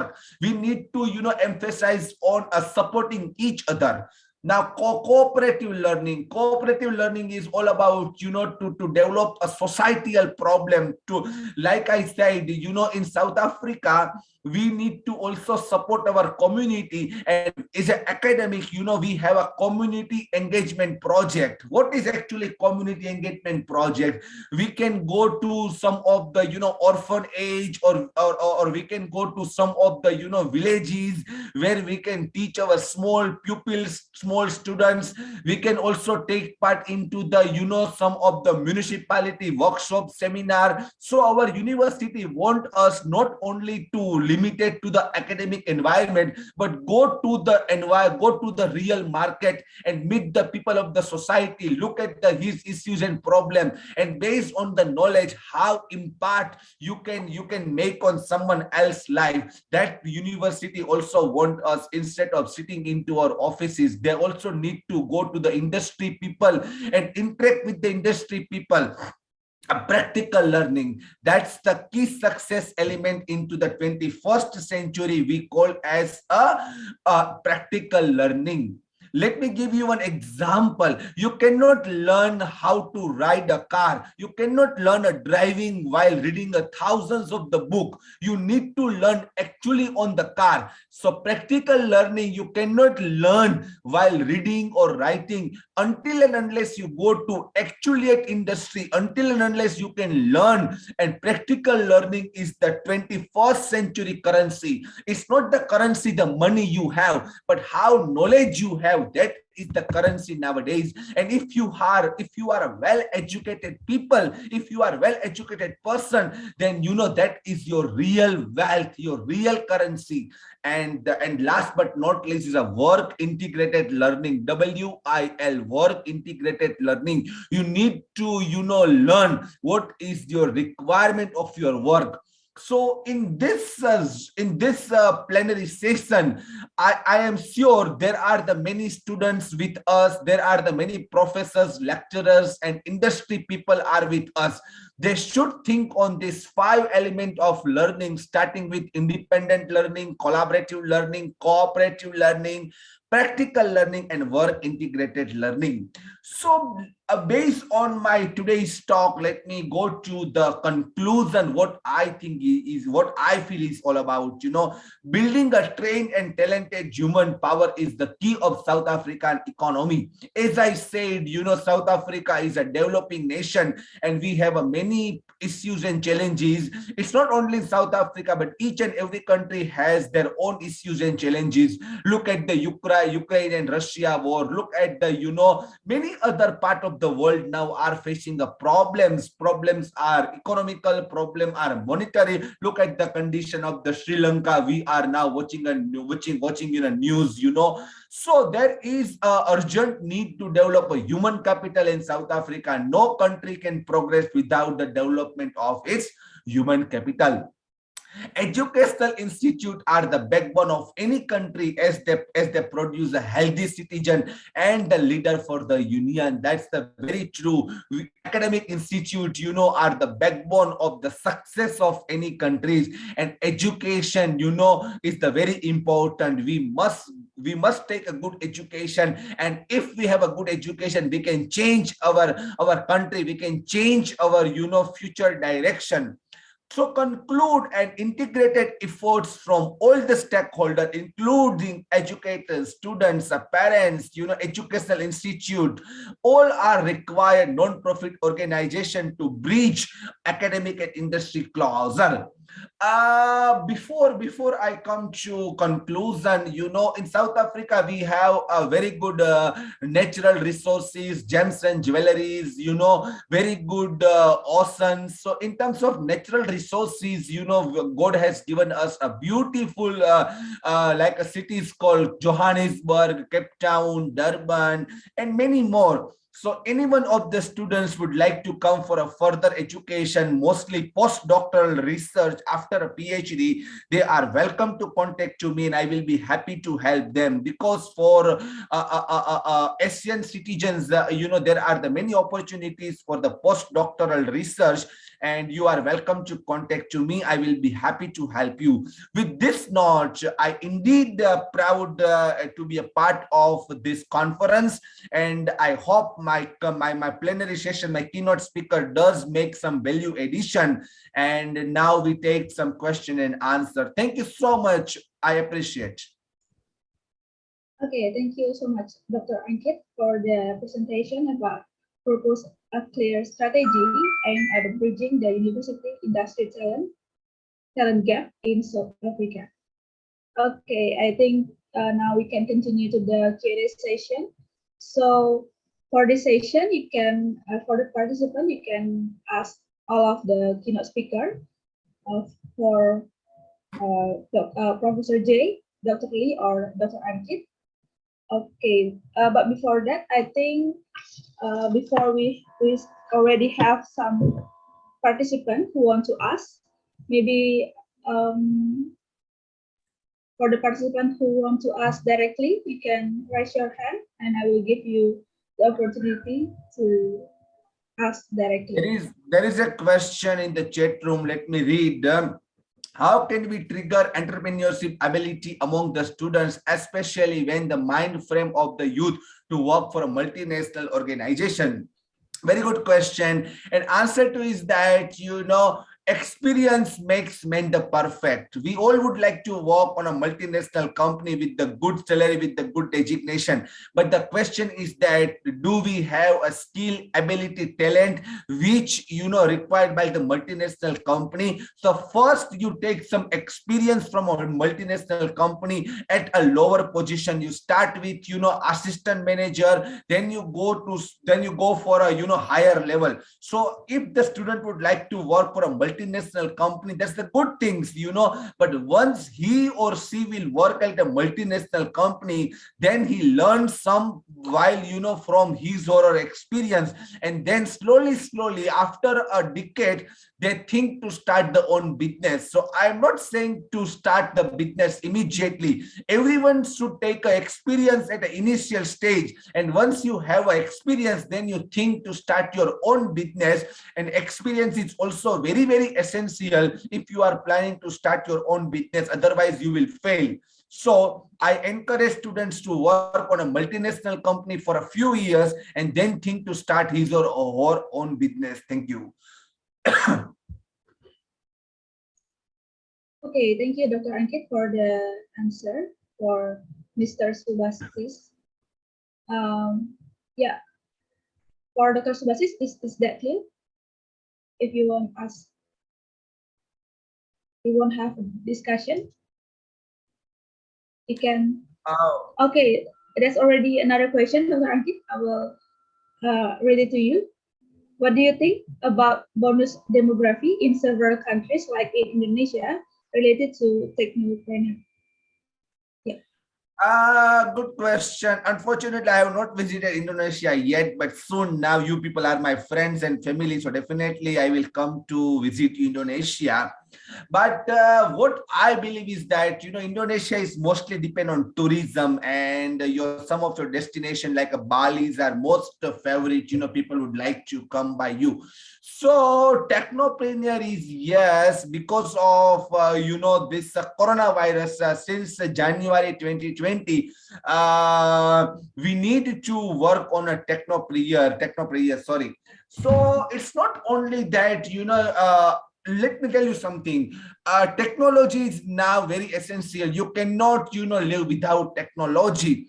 Look at our mobile banking and online shopping, and it's not only that, the marketing field is far and large beyond that. The omni channel, if you have heard the name of omni channel marketing, that is now the era where we live. You have an experience of in-store shopping, you have experience on social media site shopping, and immediately you start receiving the email and message that thank you for visiting this, that, so and so. So what I feel is that Indonesia should promote a technology so that they can stand like other developing countries, and they can invite the more tourism into the country, and that's what they can earn a foreign money. That's what my answer. I hope I made the answer. Thank you. Okay, great. Thank you, Dr. Ankit, for the answer for Mr. Toya. I think it's already clear about the bonus demography. Yeah, we have one participant who wants to ask directly, Mrs. Listian. Miss Listian. Okay. Yeah, yes, In please. my point of view, actually, the gap of labor absorption do not only between the industry expectation and the education field, but also the generation dream job. So it can be the nation that has good education quality and fulfill the industry expectation, but is not the labor dream. So to labor. How about your opinion regarding? Okay. Yes. Okay. Okay. Just look. Yeah. Yeah. Yes, please, Dr. Ankit. We have one participant who want to ask directly. Maybe Miss Listian who wants to ask for Yes. Dr. Ankit. Yes, Yeah. I'm here, Dr. Ankit. It's Yeah. very nice to see Dr. Ankit, and you're very passionate speaker, and it's really good to see and to hear your presentation. I'm sorry, I have one question for you. You've been explaining the benefit of collaboration between three parties to bridge the gap, the students, industry, and the universities.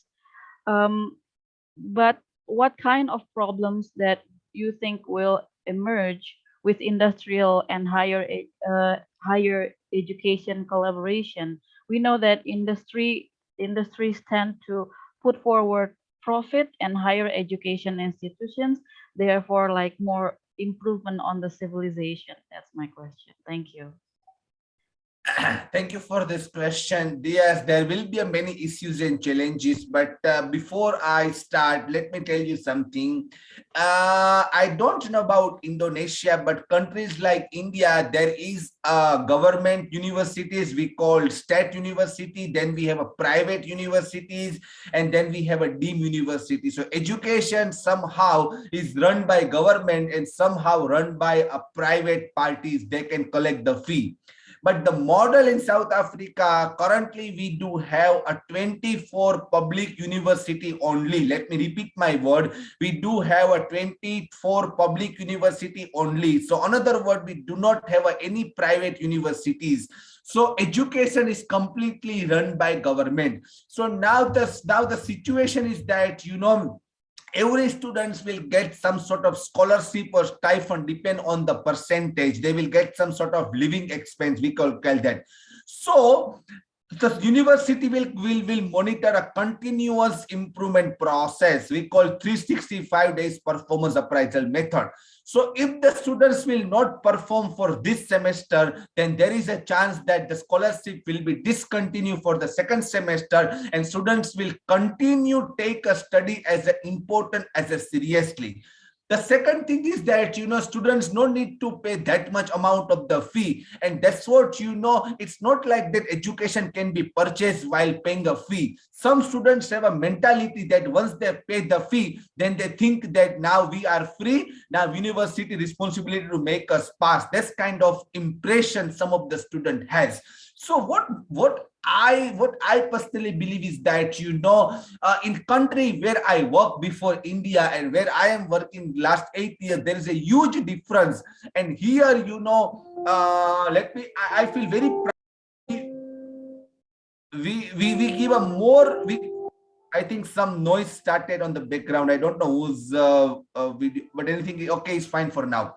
So here the research report is the very important. If you look about the master students dissertation, it's equivalent to a PhD in some other country. In another word, if you submit a South African student master report, you will get a PhD degree. So here, we don't consider as a plagiarism and turnities and the way of writing English language. So quality education is the key success to bridge a gap between industry as well as the academician. Thank you. Okay, thank you, Dr. Ankit. Ms. Listia, is that already clear for the answer? Yeah, thank you, Mrs. Listia. Okay. Yeah, for the question, you can ask also to Dr. Lee or Professor J. For all participants, you can ask directly or use the chat room. And I think we can continue to the question in chat room from Miss Sylvie. The question is for Dr. Ankit. In my point of view, actually, the gap of labor absorption do not only between the industry expectation and educational institutional, but also the generation dream job. So it can be the nation has the good education quality and fulfill the industry expectation, but it is not the labor dream job. So it will affect towards the labor preferences to work in job. Okay, so what? Okay, pardon. Yeah. How about your opinion about this issue? Please, Dr. Ankit. Okay. First, I think a language cluster, language barrier. We do have a many languages, like look at you guys, you now in English, but once you at home, once you speak your own languages. So the first industry problem I face is a language barrier in most of the countries like India and Indonesia, because still we don't have an English speaking language. English is only limited to the classroom, but once we come out from the education institute, we speak our own regional as well as the local languages. The second problem, what I found is that we do not have a proper knowledge about practical experience. We know what is marketing, 4 P's of marketing, and price and this that, but what exactly the marketing required at your workplace? After having an MBA degree, if you can send the students to work at a multinational company to draft a marketing plan, the MBA students cannot know what are the elements of the marketing plan. How do you approach advertisement agency? So my question is that each and every educational institute has to has some sort of element where students can need to go for a month or a 2 months a practical company, and where they can learn all those element which is required to perform a job. That's what I think, there is an opportunity, but somehow, we do not produce our alumni, which is expected by the people of industry. We need to change, we need to change 3 things: structure, behavior, and technology. Let me repeat my word: structure, behavior, and technology. If we work on these three elements, then no one can stop you to progress in terms of academy, in terms of industry, in terms of student. Structure, behavior, and technology. Okay, thank you, Dr. Ankit. About your opinion from the question from Mrs. Sylvie. Yeah, I think, we this is have. the last question we can take, right? Yeah, Yeah. this goes because they can email me. Yeah, okay. Okay, yeah, thank you, Dr. Ankit. We still have one question from Miss Listian. Are you still here? So you want to ask directly to Dr. Lee? I will give you time. Okay. For Dr. Lee, the question is for Dr. Lee. Yeah. Yeah. Yes, please, Miss Listian.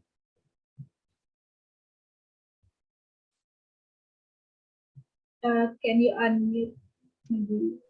Yeah. Okay, Yeah. thank Yes, you. please. Thank you for the time. My question for Dr. Lee is, you shared the term slash careers to us. Thank you for that. And also, I learned the term gig economy also from your presentation. Thank you so much.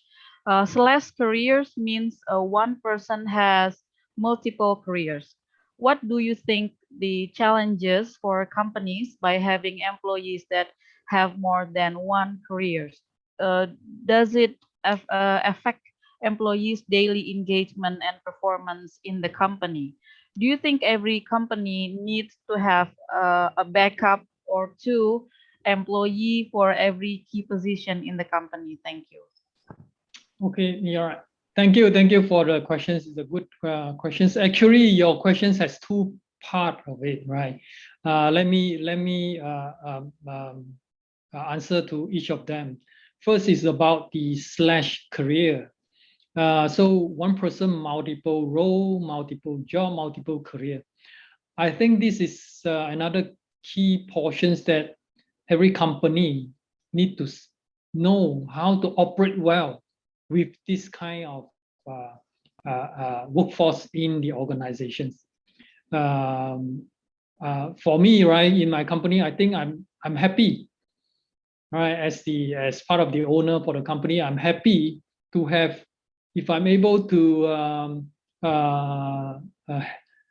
engage or hire someone that has this kind of slash career in their working model.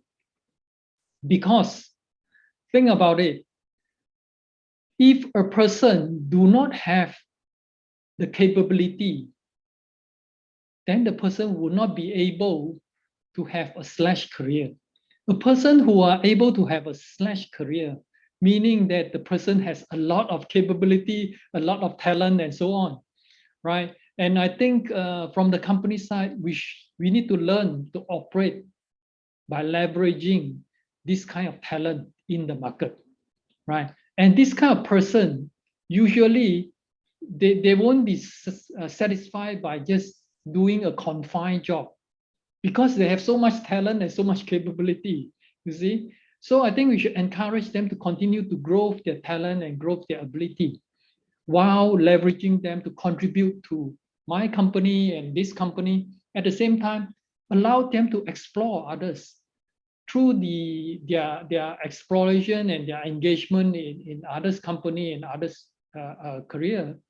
They grow, and when they grow, they can help our company more, right? So I think it's about changing the mindset of the owner of the company to see how we can leverage this kind of talent more, right? And of course, we need to also enable our working models and our working pattern to enable the rest of the employee, the rest of the team members still have effective communication, effective mode of communication, effective time together, effective channel to share information, effective technologies enable them to be able to work on projects at the same time, while each of them have the flexibility of working not just in the office, in somewhere else, in others' time convenient to them, right? I think all this can be enabled by leveraging the technology, by leveraging the good understanding among all the team members,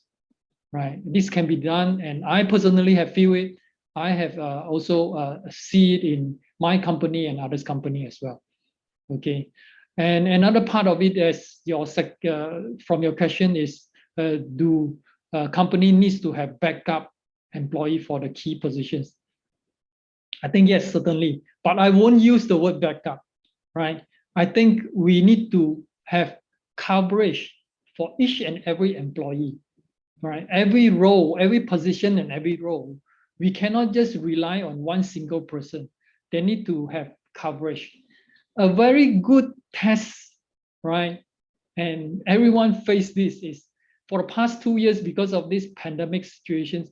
Actually, I'm not sure how many of you have actually personally or someone surrounding you, some of your colleague and so on, actually infected by the COVID virus.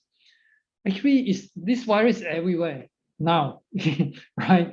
Anybody, including myself or anyone else, that we can be possibly right infected by this virus anytime, right? So we need to be prepared and be ready. Any one of us, right? Anyone in the team members, if they are infected by this virus and they are not able to come to work, they are not able to work for a week, right? Then who else is going to do their job? So this coverage model is necessary in any organizations, right? That's one key point. And the other key point is succession planning, right? Everyone, especially key position in the organization and in the company, to ensure sustainable growth and sustainable development, we always must have succession planning, right? So what does it mean with succession planning is we need to identify who are the person, who are the next person, and who are the next person to continue to grow them and enable them to do all this work while the key person is not around, right? And give them opportunity to learn along the way, right? And all this is actually part of the risk management of the company or the organization, right? This has to be considered and managed well as part of the risk management for a healthy organization or company. Okay, thank you. I hope I've answered your questions. Okay, great. Thank you, Dr. Lee. And for the question, Ms. Listian, I think it's already clear. Are you? Yeah, Ms. Listian. Okay, thank you, Mrs. Listian. Okay, we have one participant who wants to ask directly, maybe for Mr. Prince Charles. Yeah. Yes, please, Mr. Charles. Okay, thank you so much, moderator. Greetings to Dr. Lee. Okay, I just want to ask about around about business, about company. I have a small question around about small problem. How to develop a business unit in a company filled with employees whose recruitment process is through a family system and company official connection, where their abilities are below the company performance standard and will greatly affect the achievement of the goals of performance target in the work unit. I need your opinion about this early. I think that's all my question. Thank you. Sorry, can you repeat that? I think you will break out at the beginning. I can't hear some. Okay.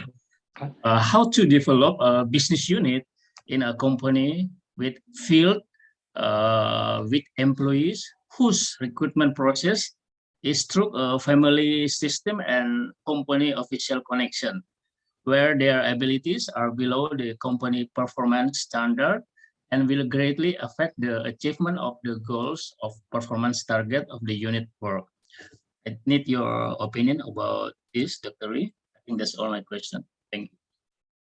Thank you, thank you. I think if I understood your questions correctly, is like you're referring to a business unit or company where a lot of the decisions or recruitment or hiring decisions are being made by some of the someone having family or relationship in the company, right?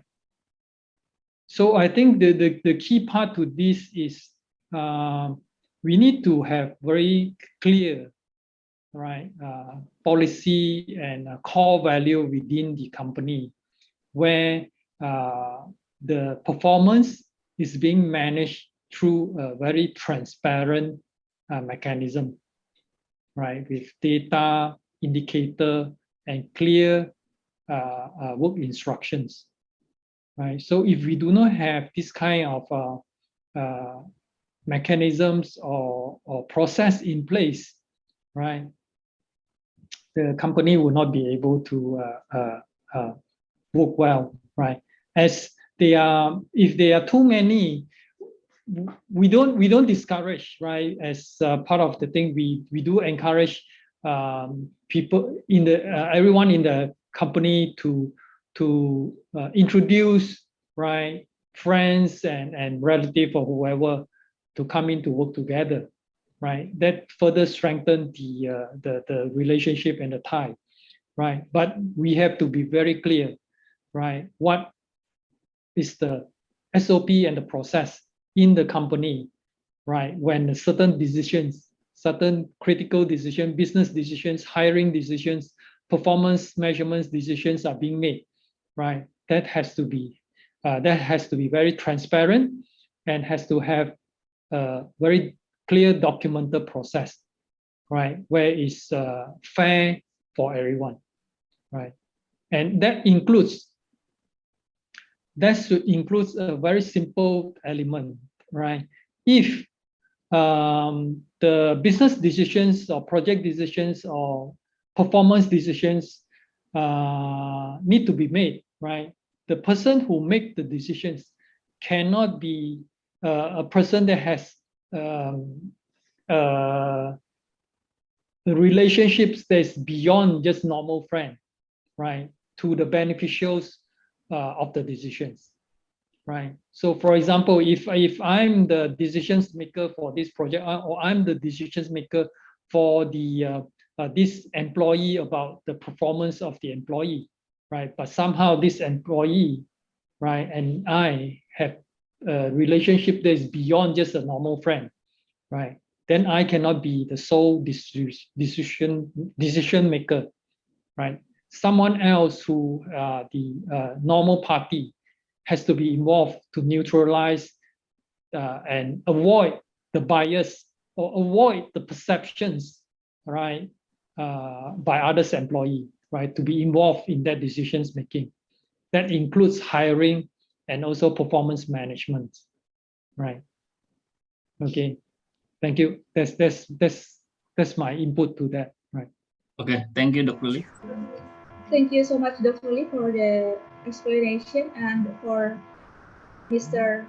Charles. It's already clear. Yeah. Thank you for the question, Mr. Charles.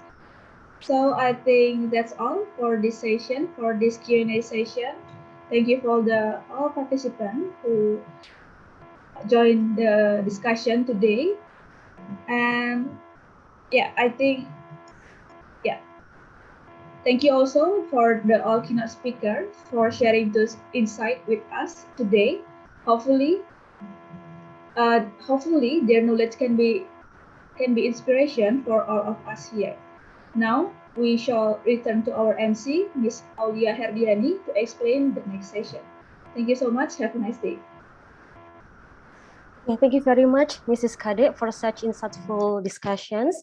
And thank you very much for all speakers. I'm sure that we've been having a great day since the seminar and discussions were definitely resourceful and well constructed.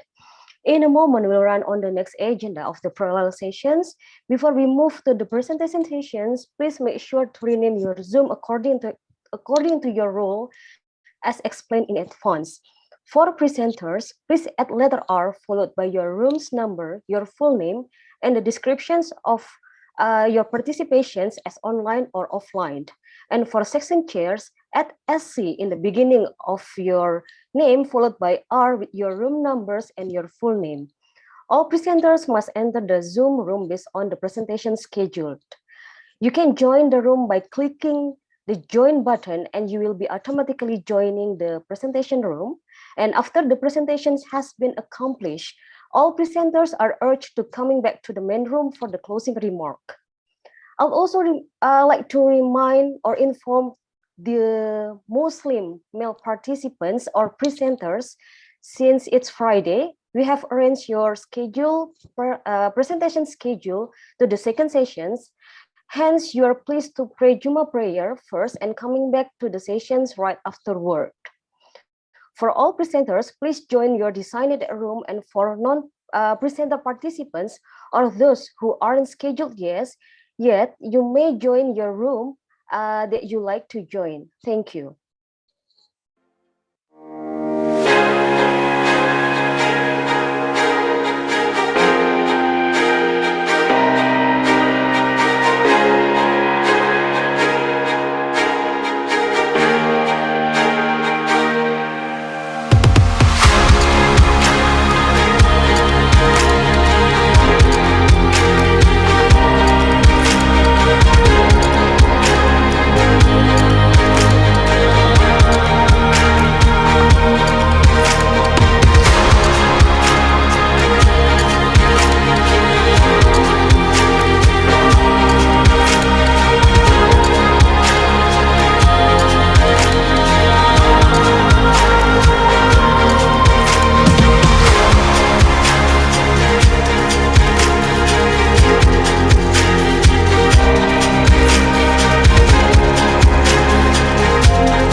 Hello, everyone. Good afternoon. So currently the committee is processing the result of the presentations to announce the best presenters and also the best articles. So meanwhile, we probably can fill the time by a little bit a review from today's program. So anyone want to speak up, like giving opinion about how today's program ran, and also how about the seminar sessions and also the parallel sessions. Yes, Bapak. Ya. Still muted. Ya, thank you. Bismillahirrahmanirrahim. Assalamualaikum warahmatullahi wabarakatuh. Waalaikumsalam warahmatullahi wabarakatuh. I'm Nurdin. In Indonesia pepatah lama saya tak kenal kata sayang. Let me introduce myself. My name is Nurdin. I'm from Universitas Hairun. I'm lecturer in accounting department in Universitas Hairun and Faculty of Economic and Business. Ternate is a small city in North Molucas. Okay, about this program, the first in the session room, We have the article, the great title, and we have a moderator and a good moderator, and they apa ya, bisa membimbing kami, they guide me to discuss in our session. And finally, I can, if I can give the value or maybe a value of this program, I give 9 from 10 level. Okay, thank you. Assalamualaikum warahmatullahi wabarakatuh. Waalaikumsalam warahmatullahi wabarakatuh. Thank you very much, Bapak Nurdin. 9/10 is such great score, I think. Okay, and I hope that you also get like collaborations partner for the future research. Okay, so any other participants that want to give any opinion?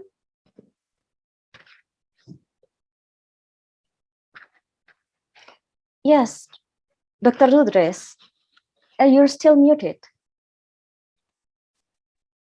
Okay, thank you. I think very happy to be here, and this is not the first time I'm coming for all the conferences, and I'm associated with AIBPM in India, and my students are also there and who are working with AIBPM. So we are getting a very good exposure with all the students, and the effort of AIBPM is really great, and the effort and the hard work which the team is putting AIBPM for these conferences is really great, and there's a lot of hard work which you have put in for this. I know because I have been associated with you, so I know how much hard work and how much planning goes, and every year I see the conference is getting bigger. We started with only with online conference during the COVID, but now it is hybrid, and in future we also want to see bigger conferences. Still, there are huge number of participants. There are huge number of presenters, and I want to congratulate all the presenters also. They have really done a great work, and a lot of good research was done. In fact, the quality of research in AIBPM conferences is really good. It is comparable to any international conference which is there. I want to suggest one thing here. We can use this platform as a platform to meet each other and do some kind of collaborate and do some kind of international research on this. So we can share our contacts and detail. I will put my detail on the chat. Just a minute. I'm sorry. So I'll put my details on the chat. So anyone who's planning to visit India or want to have some kind of research collaboration with India, you are welcome to contact with us. That is AIBPM India. I also represent AIBPM India. So you can, you are welcome here. And whenever you are visiting India, please get in touch. And whenever you want to do some kind of international research, we are open. Again, congratulations and to AIBPM team, all the participants, all the universities, all the presenters here. And this is a great show and a lot of hard work which you have put in. Thank you very much. Yeah, thank you so much, Dr. Pande. I do agree with you since the first time I joined AIBPM for a conference. Until now, I think it's huge like growth to hold any what's that conferences even in Malang, Bali, and even it's online or offline or even hybrid conferences like today. Anyone to share the experience from today's parallel sessions or seminar sessions? Yes, if you're still muted. Oh, okay. Let me ask you to unmute. Okay, thank you. I hope you can hear me. I have removed my headset. I don't remember. I hope you can still hear me. This is a really nice conference so far. This is probably the best conference I've ever joined, because the speakers are from not only from Indonesia, but also from South Africa, I think, and from I don't remember. It's just from various countries, and also I was in room 20, and the session chair was Miss Miss Jan. What is the name? I don't remember. Miss, maybe someone can help me. I'm in room number 20. Yeah. Miss Needy. Yeah. Miss Needy Jan. She was really smart and really helping, asking me questions and showing me the flaw of my research. And I was asking her, probably she could give me some suggestions on my research, and she's been really helpful. Thank you for the committee, and thank you, Miss Aulia, for giving me the time. Okay, thank you very much, Bu Listian.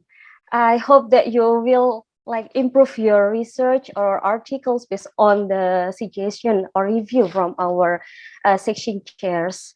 Okay, so I think we need one more participants to give opinion or tell us the experience from today's program. Any participants from outside Indonesia that can join us right now? Okay, please unmute yourself. I'm not sure, Mr. or Ma'am Mahika. Dr. Mahika, Yes, okay. Yes.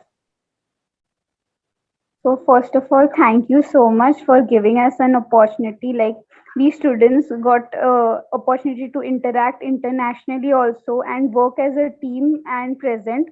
And I was the section chair. So even being a section chair for the first time is also another opportunity which we all students have dreamed of. So that too is really great, and we are honored. So thank you so much for giving. Thank you very much, Dr. Mahika. So which room that you are moderating today? Yes, Dr. Mahika?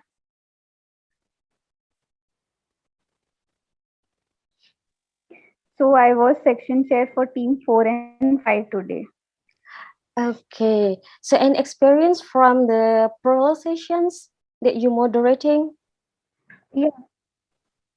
So no, I found it really nice experience, and it was great by like questioning them. So it was really wonderful experience. Okay, thank you so much. So I think that's all what our participants and also session chairs tell us about our conference today. Okay, ladies and gentlemen, good morning, good afternoon. I'm sorry, because I read a message that participants joined this conference since 5 a.m. It was great effort to join such event. Okay, welcome back to the main room. I hope you've been having a great day since you finally presented your articles. And before we close this online event of the 2022 Brawijaya Economics and Finance International Conference, first I'd like to inform that the announcement for 4 best papers, presenters, and also reviewers from today's event will be announced on our website, befic.asset.co.id, and also in our Instagram account at info for academia, as well as in WhatsApp group at most July 25th, 2022. And the authors, the papers, and also the reviewer will get the best paper, the best reviewer certificate from these announcements. And for offline presenters, please join the panel and gathering sessions tomorrow at Bali Dynasty Resort on July 16, 2022.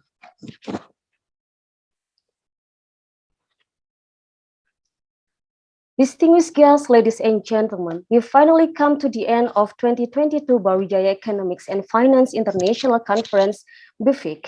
It's such a joyful moment to engage in this kind of event, interact with various people with different point of view, but the same excitement. Hopefully you get all necessary, fruitful, and engaging breakthrough knowledge on the innovation in economics, business, and finance in the post-COVID-19 era. Don't forget to post the photo and testimonial in your Instagram and social media and give hashtag 2022 BEFIC, hashtag info for academia. The best post will win free ticket in our next conference. And on behalf Brawijaya University, Sekolah Tinggi Ilmu Ekonomi Jaya Negara Taman Siswa, Universitas Mahasaraswati Denpasar, Universitas Negeri Manado, Universitas Nasional, and all co-hosts, we'd like to say thank you to all keynote speakers, moderator, participants, and especially to committees of today's program. Our apology for any inconvenience and lag during the program.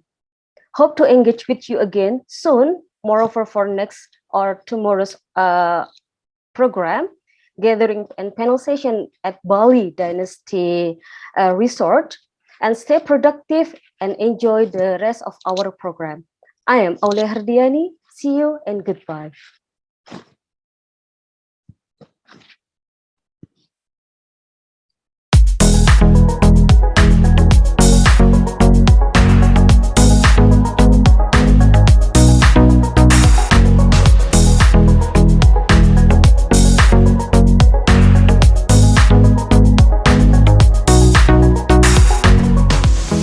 This academic conference is one of the most important conferences specifically to me because it allows us academics and students, our students, to get together and start sharing the latest in terms of research and education. I encourage all to participate in this wonderful conference, and I thank the organizers for this wonderful conference. Thank you.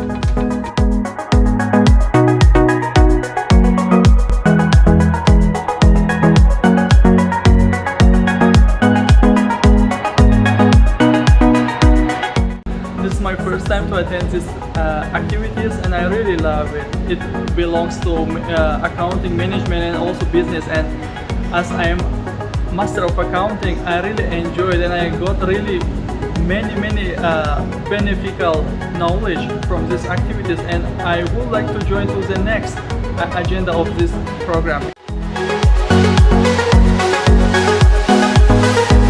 Thanks a lot for inviting me to such conference that we get experience.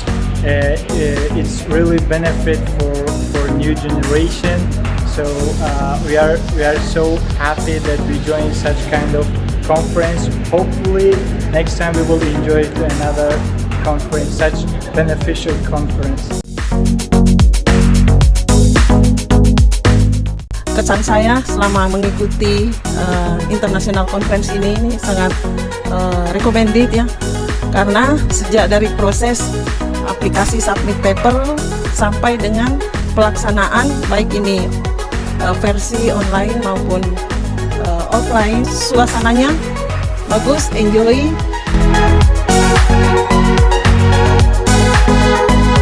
Saya happy banget ikut conference ini dan feel so lucky karena saya ketemu banyak banget guru-guru yang bisa saya ikutin jejaknya, dan juga paper saya juga beberapa kali juga udah dipublish.